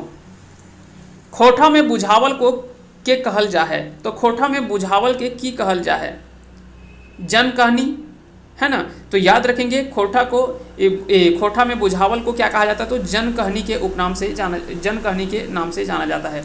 खोठा में पहेली के कहल जा है, खोठा में पहेली के की कहल जा है, तो खोठा में पहेली के जान कहानी भी कहल जा है। पहेली या फिर बुझावल एक ही चीज़ है, दोनों लगभग एक ही चीज़ है, आप याद रखेंगे। इसको जन कहानी के नाम से जाना जाता है। खोठा में बुझावल के दोसर नाम की लागे, तो खोठा में बुझावल के नाम दूसरा नाम अगर आपसे पूछा जाए तो यह हो जाएगा पहेली या फिर बुझावल, ये दोनों एक ही नाम है, याद रखेंगे दोनों लगभग सेम ही है। हरा बदिया के अर्थ बतावा। तो हरा बदिया का अर्थ क्या होता है, तो इसका सही आंसर होता है बुझावल। तो आप देखिए एक ही चीज़ का कई अलग अलग नाम है, तो एक चीज़ को आप याद रखेंगे, चाहे वो आपका बुझावल पूछे, पहेली पूछे, ठीक है, हरा बदिया पूछे, ये सभी जो वो कहीं ना कहीं एक ही चीज़ है। ये आपको या तो जन कहनी, ठीक है, ये भी आपको याद रखना है, जन कहनी, बुझावल, पहेली, हरा बदिया, ये सभी जो वो किसका नाम है, तो सब एक ही नाम है। लोक कथा के कहल जा है, तो लोक कथा को जो वो खोरठा में क्या कहा जाता है, ये आपसे पूछा जा रहा है कि लोक कथा के कहल जा है, तो लोक कथा को क्या कहते हैं, तो लोक कथा को सुन कहनी कहा जाता है। अब लोक कथा है क्या, ये चीज आपको याद रखना होगा कि लोक कथा आखिर में होता क्या है। तो लोक कथा और लोकगीत, ये दोनों चीज में अंतर होता है। जैसे किसी के जिस चीज को हमने लिख दिया और उसके रचनाकार के बारे में हमको नहीं पता है, तो वो तो लोकगीत हो गया। लेकिन लोक कथा वैसे कथा को कहा जाता है, वैसे को कहा जाता है, इसको सुन कहनी के नाम से भी जाना जाता है, जिसको कह सकते हैं कि प्राचीन काल से चला आ रहा है ना। सुन कहनी जैसे हमारे दादा दादी जो हमें कहानी सुनाया करते थे, वो कहीं ना कहीं उसके ये तो नहीं पता कि कब लिखाया गया और कब कैसे क्या लिखाया गया, लेकिन वह काफ़ी प्राचीन काल से वो चला आ रहा है। तो उसी को हम क्या कहते हैं, लोक कथा कहते हैं। तो याद रखेंगे, लोक कथा जो प्राचीन काल से जो चली आ रही है, जो सुन कहनी के रूप में हम लोग सुनते हैं, उसी को लोक कथा कहते हैं। और लोकगीत वैसे गीत को कहते हैं जिसके रचनाकार के बारे में पता नहीं चलता है, उसे लोकगीत कहते हैं। ये दोनों चीज में आप अंतर याद रखेंगे। विनोद कुमार कौन भाषा पढ़ावहत? तो विनोद कुमार, स्वाभाविक बात है, अगर हम बात कर रहे हैं खोरठा की तो खोरठा भाषा ही पढ़ाएंगे, तो खोरठा भाषा यहाँ पे सही आंसर हो जाएगा। प्रोफेसर कुमारी शशि कौन कॉलेज व्याख्याता हत? तो कुमारी शशि की अगर बात करें तो यह रांची महिला कॉलेज रांची या रांची महिला कॉलेज रांची में व्याख्याता यानी प्रोफेसर के पद पर कार्यरत है। प्रोफेसर कुमारी शशि कहानी का नाम बतावा। तो इनकी प्रमुख कहानी जो है वो है बेटी दौबा। बेटी दौबा इनकी प्रमुख कहानी जो है वो लिखा गया है। खोरठा व्याख्याता के नाम बतावा। तो खोरठा व्याख्याता के नाम अगर आपसे पूछा जाए तो ये हो जाएगा इसका सही आंसर कुमारी शशि, डॉक्टर कुमारी शशि इसका सही आंसर हो जाएगा। खोरठा व्याख्याता के नाम बतावा। तो यहाँ पे विनोद कुमार और कुमारी शशि, विनोद कुमार रांची कॉलेज रांची और ये कुमारी शशि जो वो रांची विमेंस कॉलेज रांची, ये दोनों व्याख्याता के पद पर कार्यरत हैं रांची में। तो ये इसका सही आंसर हो जाएगा ऑप्शन नंबर सी, यानी दोनों। आगे चलते हैं, रक्ते भींजल पंखा। रक्ते भींजल पंखा यह जो वो किसके द्वारा लिखा गया प्रमुख कह सकते हैं कि माना जाता है, यह किसके द्वारा लिखा गया है? तो इसका सही आंसर होगा ऑप्शन बी, यानी श्रीनिवास पांडुरे जी के द्वारा यह लिखी गई प्रमुख रचना मानी जाती है। तो याद रखेंगे, पानुरी जी लिखवैयक नामे विख्यात हत। तो पानुरी जी किस प्रकार के जो वो किसी प्रकार के जो लिखते थे, वो किस तरह के काव्य लिखते थे, कविता, नाटक या फिर गीत? तो याद रखेंगे, यह तीनों प्रकार की रचना जो वो करते थे। पानुरी जी जो थे वो तीनों प्रकार की रचना इन्होंने की है। तो याद रखेंगे, इसका सही आंसर हो जाएगा ऑप्शन डी, यानी उपयुक्त तीनों। श्रीनिवास पानुरी के लिखवैया नामे विख्यात हत। तो कहानी, लेख, प्रबंध, काव्य। तो याद रखेंगे, इसका सही आंसर होगा ऑप्शन डी, यानी तीनों। ये लेख भी लिखते थे, कहानी भी लिखते थे, प्रबंध काव्य भी लिखते थे, कविता भी इन्होंने लिखी है। तो काफ़ी ज़्यादा प्रमुख रचना इन्होंने की है। इस तरह से इसका सही आंसर हो जाएगा ऑप्शन नंबर डी, यानी तीनों। खोरठा भाषा में गद्य लिखे प्रारंभ भेल। तो खोरठा भाषा में गद्य लिखने के प्रारंभ जो हुआ था वह हुआ नाटक से। तो याद रखेंगे, इसका सही आंसर होगा ऑप्शन ए, यानी नाटक। दीदी जी कहानी के लेखक के हत। तो दीदी जी कहानी के लेखक जो है वो इसका सही आंसर आपको बताना है। इसका राइट आंसर होगा ऑप्शन डी, यानी पंचम महतो। पंचम महतो के द्वारा ही दीदी जी कहानी जो है वो लिखा गया है। यह भी कहानी कई बार पूछा गया है। दीदी जी के नाम बतावा। तो कहानी में जो दीदी जी जिसके बारे में आप ये इस कहानी में बताया गया है, उस पात्र में दीदी जी का जो नाम है उसके बारे में आपसे पूछा गया है। तो इसका सही आंसर होगा फुलमणि, यानी ऑप्शन नंबर बी, यानी फुलमणि इसका राइट आंसर हो जाएगा। दीदी जी कौन किताब से लेल गेल है। तो दीदी जी जो है वो किस किताब से लिया गया है? तो दीदी जी जो लिया गया है वह लिया गया है फरीश डहर। फरीश डहर से लिया गया है। यह जो लिखा गया है, दीदी जी कौन किताब से लेल गेल है, तो यह फरीश डहर से लिया गया है। दीदी जी विख्यात कैसे भेल। तो दीदी जी विख्यात होने का कारण था, यह एक समाज सेविका थी, इसलिए दीदी जी वो जो है ये इसका नाम जो था, दीदी जी का नाम क्या था, फुलमणि था। और यह कौन किताब से लिया गया, तो फरीश डहर से। और यह विख्यात कैसे भेल, तो यह एक समाज सेविका के रूप में कार्यरत थे, जिसके कारण से यह प्रमुख रूप से जो वो विख्यात हुए। पंचम महतो के जन्म स्थान बतावा। तो पंचम महतो का जन्म जो हुआ था वो कहाँ पे हुआ था? तो पंचम महतो का जन्म माराफारी बोकारो, माराफारी बोकारो में इनका जन्म हुआ था। और इसका जन्म तिथि अगर आपसे पूछा, जन्म ईस्वी पूछा जाए कि इनका पंचम महतो का जन्म किस ईस्वी में हुआ था, तो 1949 में इनका जन्म हुआ था माराफारी बोकारो में। तो अगर आपसे पूछा जाए कि पंचम महतो का जन्म कहाँ हुआ था, तो माराफारी बोकारो। कब हुआ था? तो 1949 में। फरीश डहर सिलेबस में शामिल करल गेल है। तो फरीश डहर जो वो किस क्लास के सिलेबस में जो वो शामिल किया गया है, ये आपसे पूछा गया। तो इसका राइट आंसर होगा ऑप्शन बी, यानी इंटरमीडिएट। जो इंटर का सिलेबस है खोरठा का, उसमें जो वो शामिल किया गया है फरीश डहर को। तो ये आपको याद रखना है। डायन कहानी के लेखक के नाम बतावा। तो डायन कहानी के लेखक कौन है? तो इसका सही आंसर होगा पंचम महतो। रकत बारीक रहनी कौन किताब से लेल गेल है? रकत बारीक रहनी कौन किताब से लेल गेल है? तो इसका सही आंसर होगा फरीश डहर से। फरीश डहर से रकत बारीक रहनी लिया गया है। अगला सवाल है कि भगजोगनी उपन्यास लिखवैया का नाम बतावा। तो भगजोगनी जो वो उपन्यास है वह किसके द्वारा लिखा गया उपन्यास है? तो भगजोगनी जो लिखा गया यह किसके द्वारा? तो विश्वनाथ दशोंधी राज के द्वारा लिखा गया प्रमुख उपन्यास है। विश्वनाथ दसौंधी राज के जन्म बच्छर बतावा। तो विश्वनाथ दसौंधी राज की अगर बात करें कि इनका जन्म कहाँ पर हुआ था और कब हुआ था, तो इनका जन्म सबसे पहले आपको याद रखना है 1943 में इनका जन्म हुआ था, 1943 में। कहाँ पे, और इनके पिताजी का नाम क्या था, तो इनके पिताजी का नाम ये, चलिए हम सारी चीज़ को एक एक करके हम सभी चीज़ों को देख लेते हैं, तो यहाँ से सारे चीज़ कवर हो जाएंगे। अगर आपसे पूछा जाए कि इनका जन्म कब हुआ था, तो 1943 में। कहाँ पे हुआ था, तो कतरास में इनका जो वो जन्म हुआ था। कहाँ पे हुआ था, कतरास में इनका जन्म हुआ था। इनके पिताजी का नाम क्या था, तो मुखराम दसौंधी। मुखराम दसौंधी इनके पिताजी का नाम था। 1943 में इनका जन्म हुआ और कतरास में इनका जन्म जो वो जन्म स्थान माना जाता है। अगर आपसे पूछा जाए कि इनका निधन जो है वो किस वर्ष हुआ, तो विश्वनाथ दसौंधी राज का निधन अगर आपसे पूछ लिया जाए तो इसका सही आंसर होगा 2009 में। तो दोनों चीज़ याद रखना है, 1943 याद रखना है और 2009, ये दोनों चीज़ आपको याद रखना है। कतरास में इनका जन्म होता है, ठीक है, ये सारा चीज़ आपको याद रखना है। अजगर रचना लागय, तो अजगर रचना किस प्रकार की रचना है, तो आप सभी को पता है यह कहाँ नाटक आपको पढ़ना भी है अजगर, तो यह अजगर नाटक एक नाटक है, तो याद रखेंगे यह नाटक प्रकार की रचना है।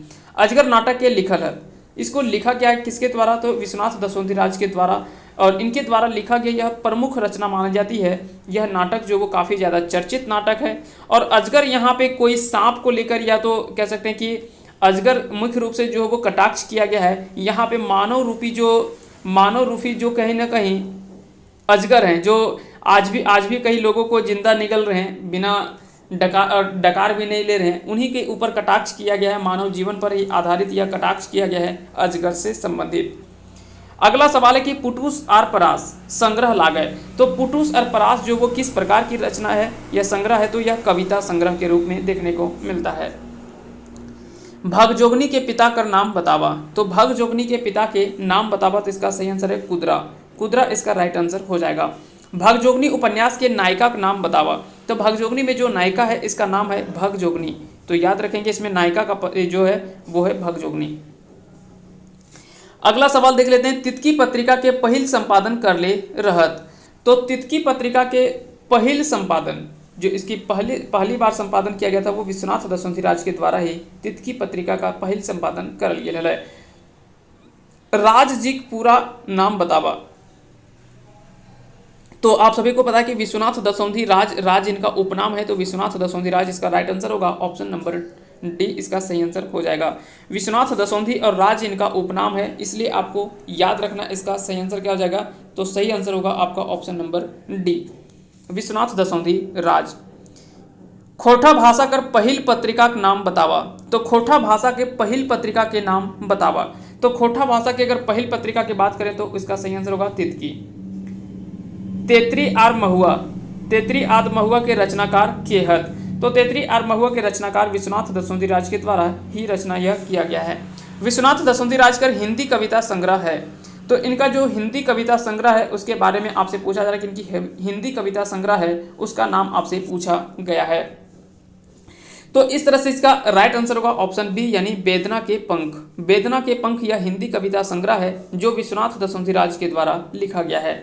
ढलती सांझ का सूरज उपन्यास है, तो ढलती सांझ का सूरज यह किस प्रकार का उपन्यास है, तो यह हिंदी जो वो उपन्यास है, याद रखेंगे यह हिंदी उपन्यास है। और इसको किसके द्वारा लिखा गया है, तो यह लिखा गया है विश्वनाथ दसौंधी राज के द्वारा। तो ढलती सांझ का सूरज यह हिंदी उपन्यास है और इसको लिखा है विश्वनाथ दसौंधी राज के द्वारा। अगला सवाल भी वही पूछा गया है कि ढलती सांझ का सूरज जो वो किसके द्वारा लिखा गया है, तो विश्वनाथ दसौंधी राज के द्वारा। अगला सवाल है कि सुकुमार जी का जन्म बच्छर बतावा, तो सुकुमार जी का जन्म जो हुआ था वह कब हुआ था, तो याद रखेंगे इसका सही आंसर होगा 1955 में। 1955 ईस्वी में इनका जन्म माना जाता है। सुकुमार जी के नाटक का नाम बतावा, तो डाह ये काफ़ी ज़्यादा चर्चित पुस्तक है जिसका अर्थ होता है ईर्ष्या करना, यानी एक दूसरे से जलन होना, उसी को हम कहते हैं डाह। तो याद रखेंगे यह काफ़ी प्रमुख रचना मानी जाती है सुकुमार जी का, और डाह जो है वो प्रमुख एक नाटक के रूप में माना जाता है।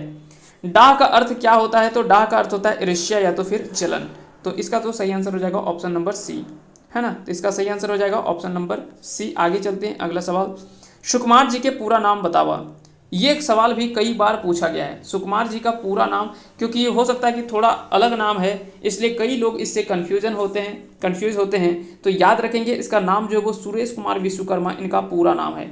तो अगर आपसे पूछा जाए कि सुकुमार, देखिए सुरेश का सु इन्होंने लिया, ठीक है, सुरेश का इन्होंने सु लिया और सुरेश कुमार का यहाँ पे कुमार जोड़ दिया, इसीलिए यहाँ पे हो गया सुकुमार। तो याद रखेंगे इस तरह से इनका पूरा नाम था सुरेश कुमार विश्वकर्मा। तो इस तरह से आप आसानी से याद रख सकते हैं कि सुरेश का लिया सु और कुमार, तो यहाँ पे पूरा लिया हुआ है, तो यहीं से हो गया सुकुमार। आगे चलते हैं, सुकुमार रवैया लागत। तो सुकुमार जी जो है वो कहाँ के रवैया है, यानी यह इनका जो जन्म स्थान है वह कहाँ है, तो भेंड्रा बोकारो इनका जो वो जन्म स्थान है। तो कई बार पूछा जाता है कि भेंड्रा जो वो झारखंड के किस जिले में स्थित है, तो यह गिरिडीह माफ कीजिएगा बोकारो जिले में स्थित है भेंड्रा, और यहीं पे इनका जन्म स्थान माना जाता है सुकुमार जी का। सुकुमार के बापे का नाम बतावा, तो यानी इनके पिता का नाम था विश्वनाथ विश्वकर्मा इनके पिता का नाम था, जबकि सुरेश कुमार विश्वकर्मा सुकुमार जी का अपना नाम था। सुकुमार के माय के नाम बतावा, इनके माता जी का नाम क्या था, इनके माता जी का नाम था राधा देवी। तो याद रखेंगे इसका राइट आंसर होगा ऑप्शन बी, यानी राधा देवी। सुकुमार के खोटा संग्रह के नाम किला गए, तो इनके खोटा संग्रह का नाम आपसे पूछा गया है कि इनके खोटा संग्रह का नाम था पैन सोखा। तो कई बार पूछा गया कि पैन सोखा जो है खोटा संग्रह किसकी रचना है, तो यह सुकुमार जी की रचना है। झिंगुर के लिखल हत, तो झिंगुर जो है यह प्रमुख रचना मानी जाती है विनोद कुमार की, सॉरी माफ कीजिएगा, झिंगुर जो वो सुकुमार का है, सुकुमार जी का प्रमुख रचना है झिंगुर। तो झिंगुर इसका सही आंसर होगा, सुकुमार के द्वारा लिखा गया प्रमुख रचना है झिंगुर। अगला सवाल है कि बावा हाथेक रतन, यह किसके कैसन रचना लागे, तो बावा हाथेक रतन यह लिखा गया है सुकुमार के द्वारा, यह लिखा गया है सुकुमार जी के द्वारा, तो ये आपको याद में रखना है। हिलोर के संग्रहकर्ता के नाम बतावा, तो हिलोर के संग्रहकर्ता के नाम है सुकुमार जी। सुकुमार जी के द्वारा ही हिलोर जो वो लिखा गया है, तो हिलोर जो वो संग्रहकर्ता कौन है, तो सुकुमार जी इसका सही आंसर होगा। मदन भेरी के लिखल है, तो मदन भेरी जो लिखा गया है यह सुकुमार के द्वारा ही लिखा गया है, मदन भेरी। तो पूछा जा सकता है कि मदन भेरी जो है वो किसके द्वारा लिखा गया है, तो यह सुकुमार के द्वारा लिखा गया है। अगला सवाल है कि सुकुमार के कौन बच्चर खोटा रत्न गेल रहे, तो इनको जो वो खोटा रत्न जो वो किस वर्ष दिया गया था, तो इसका सही आंसर होगा 1993 में। सुकुमार जी को 1993 में खोटा रत्न से सम्मानित किया गया था। तो ये भी आपसे कई बार पूछा गया है सवाल, तो कई सारे एग्जाम में यह सवाल जो वो रिपीटेड सवाल है, ये आपको याद रखना। 1993 में सुकुमार जी को खोटा रत्न से सम्मानित किया गया। आज न तो कायल हमर बात माने हतो, गोड़े कांटा दांते धैर्य टाने हतो, ई कहवैया का नाम बतावा। तो आज न तो काल बात माने हतो, गोड़े कांटा दांते धैर्य टाने हतो, यह जो है वो किसके द्वारा कहा गया, तो यह श्रीनिवास पांडे जी के प्रमुख कह सकते हैं कि इन्होंने ही कहा था इसके बारे में। अगर आप इसके पूरे डीपली तरीके से अगर सोचें तो बहुत ही एक सुंदर अर्थ निकल करके आता है। कई बार ऐसे लोग होते हैं जो आज समझाते हैं कि आज ये बात मान लो आपको आसानी होगी, नहीं तो आगे चल करके यही कार्य इतना कठिन हो जाएगा कि यही कार्य को करने में काफ़ी ज़्यादा कठिनाइयों का सामना करना पड़ सकता है। जैसे सपोज दैट अगर हम विद्यार्थी जीवन में देखें तो विद्यार्थी जीवन में कहीं ना कहीं इसके हम चरितार्थ कर सकते हैं। विद्यार्थी जीवन में चरितार्थ हम इस प्रकार कर सकते हैं कि अभी आप 2 से 3 साल अगर आप अच्छे से मेहनत कर लेते हैं, 2 से 3 साल अगर आप अच्छे से मेहनत कर लेते हैं, 2-3 साल, तो बाकी का जीवन जो है वो आप आसानी से बिता सकते हैं, है ना। बाकी जीवन आप कह सकते हैं कि आसानी से बिता सकते हैं और आपने एक नई पीढ़ी का निर्माण भी सुंदर ढंग से आप अपने बच्चे को या आने वाले जो नई पीढ़ियां हैं उनका अच्छे से परिवेश कर सकते हैं। तो ये कहीं ना कहीं, लेकिन अगर आपने ये 2-3 साल मज़े में बिता दिया तो बाकी जीवन आपको कष्ट भरा जीवन बिताना पड़ेगा। तो ये कहीं ना कहीं चरितार्थ हम इस रूप में कर सकते हैं कि आज न तो काल माने हतो, गोड़े कांटा दांते धैर्य टाने हतो। तो इस प्रकार यह जो लिखा गया या बोला गया है वह पानुरी जी के द्वारा बोला गया है। तो ये भी चीज़ आपको ध्यान में रखना है। नरेश नीलकमल के जन्म बच्छर बतावा, तो नरेश नीलकमल का जन्म बच्छर यानी जन्म वर्ष इनका कब जन्म जो हुआ था वो किस वर्ष हुआ था, तो इसका सही आंसर होगा 1949 में। 1949 में नरेश नीलकमल का जो वो जन्म हुआ था।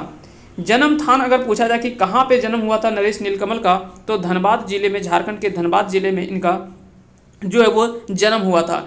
इनका मृत्यु यानी निधन कब हुआ था, तो अगर मृत्यु पूछा जाए तो 2008 में। तो 1949 और 2008 ये दोनों चीज़ आपको ध्यान में रखना है। 1949 में इनका जन्म होता है, 2008 में इनका निधन हो जाता है, या धनबाद जिले में से संबंधित इनका जन्म स्थान माना जाता है। आगे चलते हैं, मालक फूल में केकर कविता शामिल करल जा है। तो मालक फूल यह भी काफ़ी अच्छा सवाल है और कई बार सवाल जो पूछा गया है। तो नरेश नीलकमल की प्रमुख कविता संग्रह माना जाता है, जिसमें कविता केकर कविता शामिल करल जाए तो नरेश नीलकमल की। मालक फूल कविता संकलन करता लागत, तो मालक फूल कविता संकलन करता ये है, तो इसका सही आंसर होगा पानुरी जी। कविता संकलन करता आपसे पूछा गया है, जबकि केकर कविता शामिल करल जाए तो ये नरेश नीलकमल का है, ठीक है। लेकिन अगर पूछा जाए कि कविता संकलन करता के लागत, तो पानुरी जी इसका सही आंसर हो जाएगा। अगला सवाल है कि गिरधारी गोस्वामी के उपनाम बतावा।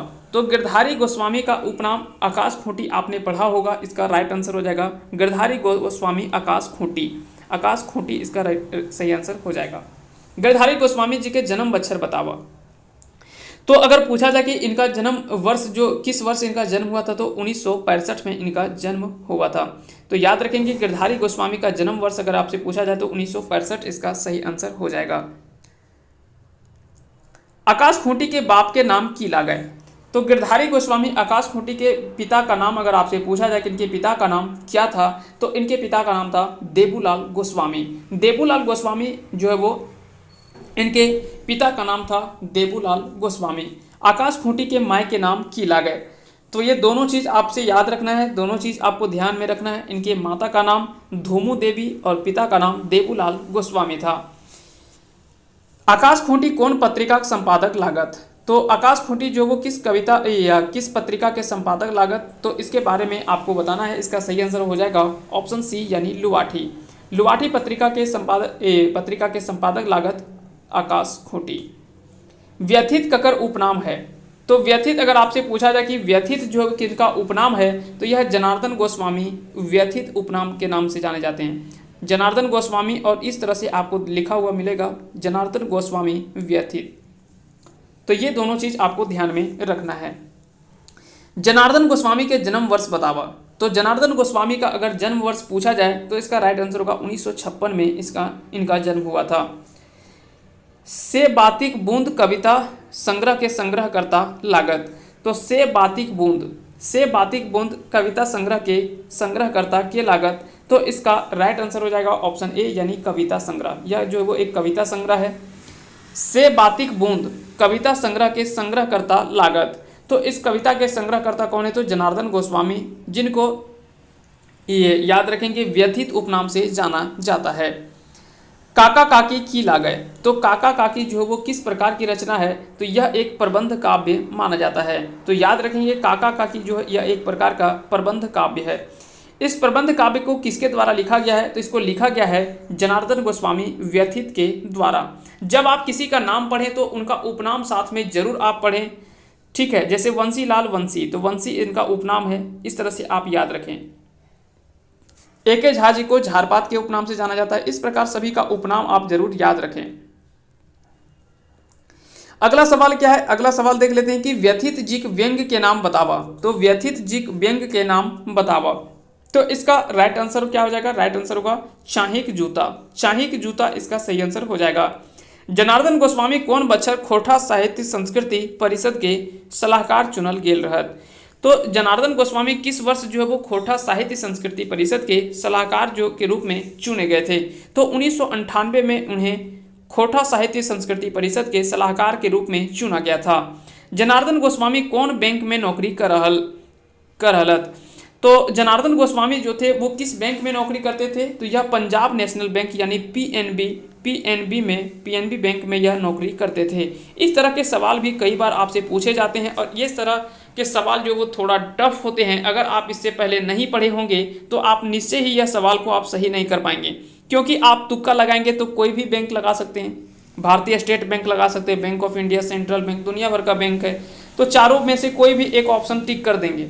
लेकिन जब आपको पता होगा, पढ़े होंगे, तो आसानी से आप एग्जैक्ट टिक कर पाएंगे।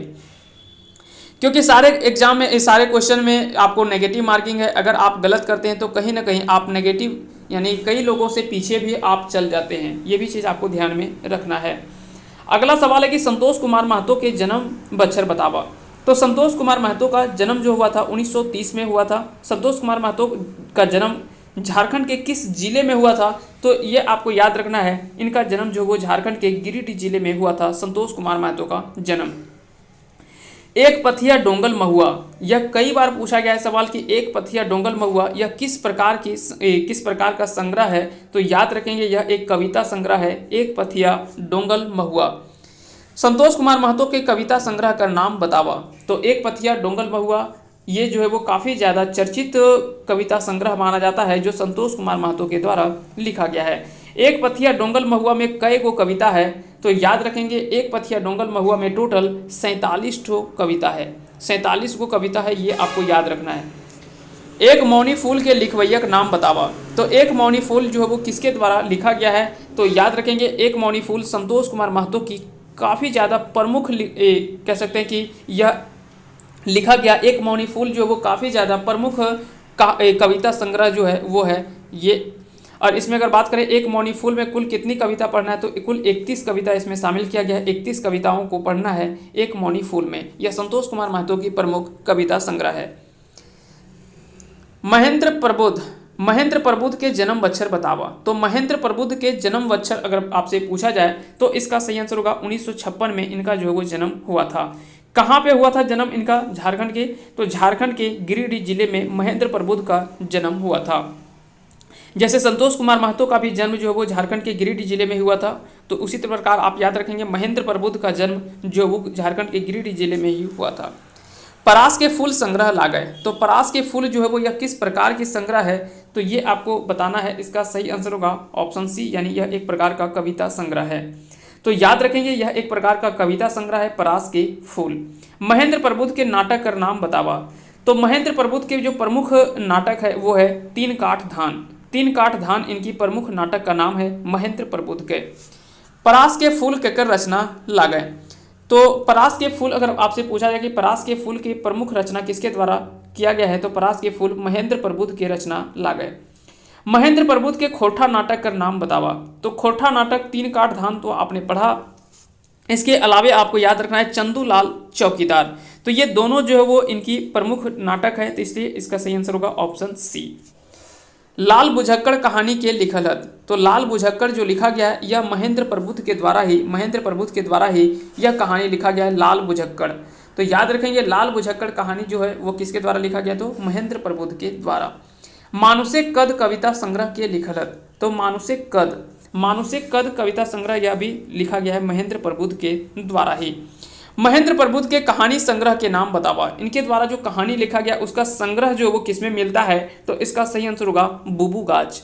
बुबू गाछ में इनका जो है वो जो भी इसका कहानी संग्रह है, जैसे अगर हम पढ़ते हैं छायहर जो है वो यह चित्रंजन महतो चित्रा की प्रमुख रचना है। छायहर में कुल 10 कहानी पढ़ना है, तो यह एक प्रकार का कह सकते हैं कि कहानी संग्रह है।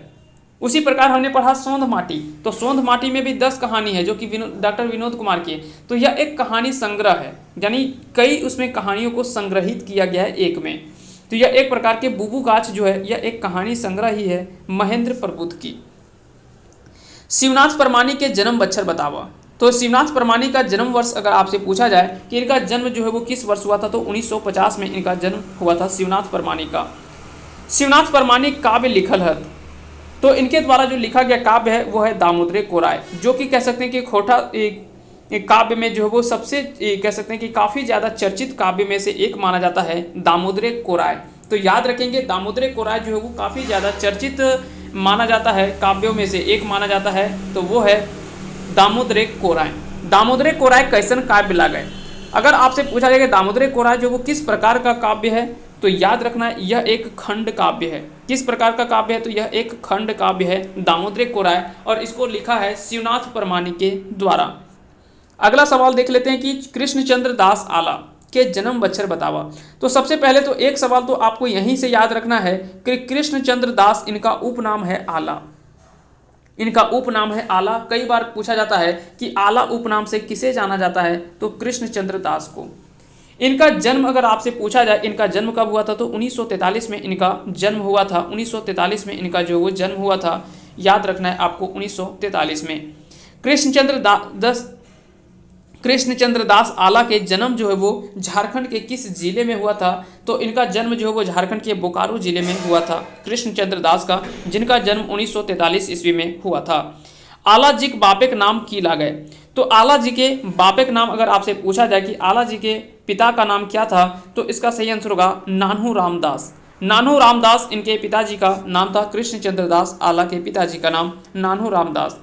इनकी माय का नाम अगर आपसे पूछा जाए कि आला जी के मायक नाम की हल है, तो आरती दास इसका सही आंसर हो जाएगा।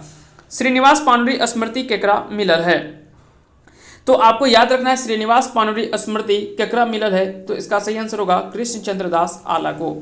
उलगुलान उपन्यास लिखल हत, तो उलगुलान उपन्यास जो वो किसके द्वारा लिखा गया है, तो सबसे पहले तो आपको याद रखना है उलगुलान का अर्थ होता है महान विद्रोह।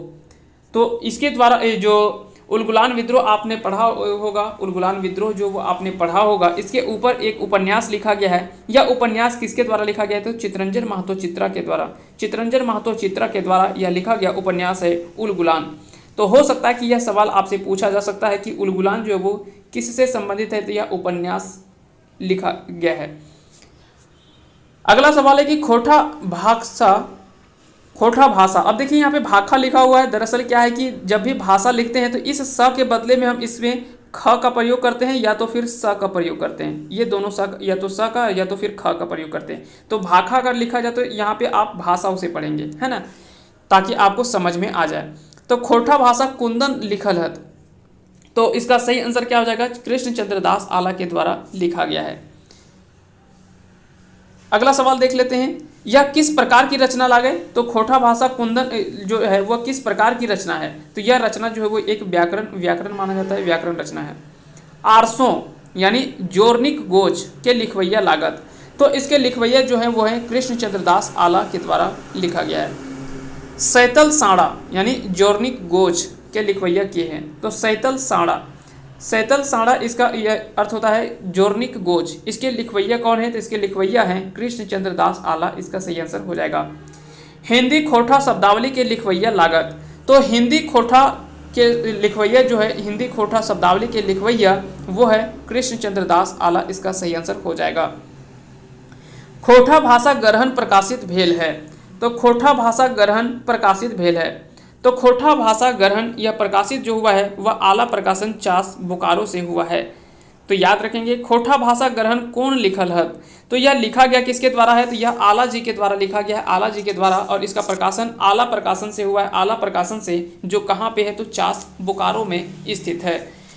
आगे चलते हैं, सिराजुद्दीन अंसारी सिराज के जन्म ठाव बतावा, तो सिराजुद्दीन अंसारी या इनका उपनाम है सिराज। कई बार पूछा जाता है कि सिराज के उपनाम से किन्हें जाना जाता है, तो सिराजुद्दीन अंसारी को। इनका जन्म अगर आपसे पूछा जाए तो जन्म याद रखेंगे माराफारी बोकारो इनका जन्म स्थान माना जाता है। इनका जन्म वर्ष अगर आपसे पूछ लिया जाए कि इनका जन्म जो है वो किस वर्ष हुआ था, तो याद रखेंगे 1947 में, जब हमारा देश आज़ाद हो रहा था उसी वर्ष इनका जन्म जो है वो 1947 में सिराजुद्दीन अंसारी सिराज का जो है वो जन्म हुआ है। तो याद रखेंगे इसका सही आंसर क्या हो जाएगा, 1947। अगला सवाल है कि खोटा खूंटा तितकी राय रचना के रचनाकार लागत, तो खोटा खूंटा तितकी राय की रचना जो है वो किसके द्वारा लिखा गया है, तो यह रचना जो है वो सिराजुद्दीन अंसारी सिराज के द्वारा ही लिखा गया है। रंगैनी फूल संग्रह लागय, तो रंगैनी फूल संग्रह जो वो किस प्रकार की रचना संग्रह है, तो याद रखेंगे यह एक प्रकार का कविता संग्रह है। तो याद रखेंगे यह एक प्रकार का कविता संग्रह है। इसके संग्रहकार कौन है, तो इसके संग्रहकार अगर आपसे पूछा जाए तो सिराजुद्दीन अंसारी सिराज के द्वारा ही इस कविता संग्रह को लिखा गया है, यह संग्रहित किया गया है। बीएन ओहदार के पूरा नाम बतावा, तो बीएन ओहदार का अगर नाम पूछा जाए तो भोगनाथ ओहदार के नाम से पूरा जाना जाता है, तो भोगनाथ ओहदार आपको याद रखना है। अगर पूछा जाए कि इनका जन्म कब हुआ था, तो 1952 में इनका जन्म हुआ था। 1952 में इनका जन्म हुआ था भोगनाथ ओहदार का। आपको कमेंट करके बताना कि बीएन ओहदार जी का जन्म जो हुआ था, बीएन ओहदार जी का जन्म जो हुआ था वो झारखंड के किस जिले में हुआ था। आइए कमेंट करके आप जरूर बताएंगे कि बीएन ओहदार जी का जन्म जो है वो झारखंड के किस जिले में हुआ था, और उनकी जो भी प्रमुख रचना है वो आप जरूर लिखेंगे। जो भी बी एन औदार जी के बारे में आपको पता होगा, आप ये सारा चीज़ पूरा डिटेल आप कमेंट करके ज़रूर लिखें। एक बार जब उस चीज़ को आप लिखेंगे तो आसानी से आपको लंबे समय तक वो सारा चीज़ आपको याद रहेगा। तो आप सभी जरूर लिखेंगे इनके बारे में, और इनका जन्म जो वो झारखंड के किस जिले में हुआ था और कहाँ पे हुआ था, कब हुआ था, और उनकी प्रमुख जो भी रचना है वो सारा चीज़ आपको बताना है। आगे चलते हैं, खोटा निबंध के रचनाकार लागत। तो खोटा निबंध अगर बात करें तो यह बी एन औदार जी के द्वारा लिखा गया प्रमुख निबंध है, और यह एक निबंध संग्रह है। ये केवल निबंध नहीं, इसमें टोटल 12 निबंध पढ़ना है। इसमें टोटल कितना, 12 निबंध पढ़ना है। चलिए एक बार हम निबंध, सारा निबंध को एक बार हम रिपीट कर देते हैं, जिससे आपको पता चल जाए। कई बार हो सकता है कि डायरेक्टली पूछा जाता है कि यह निबंध जो वो किससे संबंधित है, तो वो सारा निबंध एक बार हम पढ़ देते हैं। जैसे सबसे पहला इसमें है, सौंप टाय चल है, बखेड़ा में बखेड़ा लिंग बखेड़ा, बैजका बगरा काम कम। उसके बाद है सर्वधर्म संभाव और राष्ट्रीय एकता, एगो कुकरेक आत्मकथा, प्रेमचंद साहित्यिक सामाजिक, भाई बहन के शुभ्र प्यार के प्रतीक परब करम, फूल कर परब सरहुल और तकर प्रासंगिकता, छोटा नागपुर एक नैनीताल नेतरहाट, हामिल के संस्कृति और तकर ऊपरे संकट, खोटा लेखन परंपरावादी न जनवादी, और सबसे अंतिम जो खोटा निबंध है वो है हामे खड़ा हों। तो इनका पहला जो निबंध है वो सौंपटाय चल है, और अंतिम कविता निबंध जो है वो है हामे खड़ा हों। इस प्रकार के इसमें टोटल 12 निबंध है। तो ये 12 निबंधों का संग्रह है खोटा निबंध, जिसको लिखा है बी एन औदार ने। अगला सवाल है कि खोटा भाषा एवं साहित्य के लिखल हत। तो खोटा भाषा एवं साहित्य को किसके द्वारा लिखा गया है, ये आपको याद रखना है। इसका राइट आंसर होगा ऑप्शन ए, यानी बी एन औदार के द्वारा खोटा भाषा एवं साहित्य को लिखा गया है। खोटा भाषा एवं साहित्य कहाँ से प्रकाशित भेल है, तो यह प्रकाशन जो हुआ है वो खोटा भाषा साहित्य संस्कृति अकादमी रामगढ़ से हुआ है, ये आपको याद रखना है। खोटा निबंध कहाँ से प्रकाशित भेल रहे, तो खोटा निबंध जो वो प्रकाशित कहाँ से हुआ है, तो इसका सही आंसर होगा जनजातीय भाषा अकादमी बिहार सरकार रांची। तो इनका जो वो प्रकाशन, खोटा निबंध का प्रकाशन कब हुआ था, तो जनजातीय भाषा अकादमी बिहार सरकार रांची से। अगला सवाल है कि दुष्यंत कुमार के गजलों के अनुवादकार लागत। तो दुष्यंत कुमार के जो भी गजल था उसका अनुवाद किसके द्वारा किया गया, तो इसका अनुवाद जो खोटा में किया गया बी एन औदार के द्वारा। बहादुर शाह जफर के गजलों के अनुवादकार लागत। तो इसके भी रचना, गजलों का जो अनुवाद किया था वो बी एन औदार के द्वारा किया गया है। बी एन औदार कविता लीगल हत। तो इनके द्वारा जो लिखा गया कविता है वो कौन सा कविता है, तो इनकी जो प्रमुख कविता है वो है उठ जाग झारखंडी। उठ जाग झारखंडी यह काफ़ी अच्छा और काफ़ी बहुत अच्छा कविता है। जब आप एक बार इस चीज़ को पढ़ेंगे तो बहुत अच्छा समझ में आएगा, और यह झारखंडी लोगों के प्रति जागरूकता उत्पन्न करने के लिए यह एक लिखा गया प्रमुख कविता है, जो काफ़ी अच्छा आपको पसंद आएगा, बहुत पसंद आएगा पढ़ेंगे तो आप। अगला सवाल है कि मुक्तिक डहर, मुक्तिक डहर लिखल है। तो मुक्तिक डहर जो वो किसके द्वारा लिखा गया है, तो यह लिखा गया है श्याम सुंदर महतो के द्वारा। श्याम सुंदर महतो के द्वारा ही लिखा गया है मुक्तिक डहर। तो मुक्तिक डहर में वर्णन पावल जा है, तो इसमें जो मुख्य रूप से जो वर्णन किया गया है वो किसके द्वारा किसका वर्णन किया गया, तो शक्तिनाथ महतो का वर्णन किया गया है मुक्तिक डहर में। और लिखा गया किसके द्वारा, तो श्याम सुंदर महतो के द्वारा लिखा गया है मुक्तिक डहर। श्याम सुंदर महतो लिखल हत। तो श्याम सुंदर महतो के द्वारा जो लिखा गया है वो है चैटराक मुंडे बेल। चैटराक मुंडे बेल यह लिखा गया है श्याम सुंदर महतो के द्वारा। दिनेश दिनमणि के लिखल कविता हक है। तो दिनेश दिनमणि के द्वारा लिखा गया प्रमुख कविता जो है वो है ए मानुस। ए मानुस इसका प्रमुख कविता है लिखा हुआ।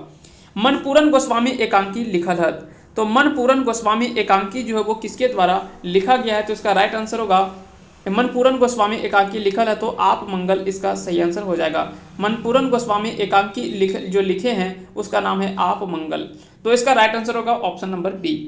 एक मौनी फूल से लेल मेल हेक। तो याद रखेंगे इसका सही आंसर होगा बैगन पोड़ा। बैगन पोड़ा इसका सही आंसर हो जाएगा। एक मौनी फूल से लेल मेघ है तो वो है बैगन पोड़ा, इसका सही आंसर होगा। भुवनेश्वर साहू लिखल हत। तो भुवनेश्वर साहू जो जिसके द्वारा लिखा गया है तो वो है माटिक सौंध बास। माटिक सौंध बास, बास का अर्थ होता है सेंट, बास का अर्थ होता है सेंटेड, और माटिक सौंध, सौंध यानी उसका जो सेंट होता है ना, उसके बारे में आपको बताया गया है। तो माटिक सौंध बास इसके द्वारा किसके द्वारा लिखा गया, तो भुवनेश्वर साहू के द्वारा लिखा गया है। अगला सवाल देख लेते हैं, डीसी राम लिखल हत। तो डीसी राम के द्वारा लिखा गया है, तो डीसी राम के द्वारा लिखा गया है, यह है करम परब आर एकर कहानी, करम परब आर एकर कहानी, यह लिखा गया है डीसी राम के द्वारा। बीएन ओहदारकर यात्रा वृत्तांत ला गए, तो इसका इनका जो प्रमुख यात्रा वृत्तांत है वो है छोटा नागपुर एक नैनीताल नेत्रहाट, यह जो वो प्रमुख यात्रा वृत्तांत है। और नेत्रहाट आप सभी को पता है कि झारखंड का कह सकते हैं कि सबसे खूबसूरत जगहों में से एक माना जाता है नेत्रहाट, इसलिए इसको भी कई उपनाम से जाना जाता है। और झारखंड के लातेहार डिस्ट्रिक्ट में स्थित है नेत्रहाट, ये भी आपको याद रखना है। छीका छीकी खोटा क्षेत्र के दोसर नाम बतावा, तो यह जो वो छिका छिकी खोटा यह संथाल परगनिया इनका एक और उपनाम है, ये भी आपको याद रखना है। पार नदिया को कई बार हजारबगिया के नाम से भी जाना जाता है, हजारबगिया के नाम से भी जाना जाता है पार नदिया को। जो रामगढ़ के उत्तर साइड जो भी क्षेत्र में जो बोला जाने वाला खोटा है उसको पार नदिया कहा जाता है, पार नदिया कहा जाता है। गोलवारी गोला क्षेत्र में बोला जाने वाला है सिखरिया होता है ना। इस प्रकार से इन सभी चीज़ों को आपको ध्यान में रखना है।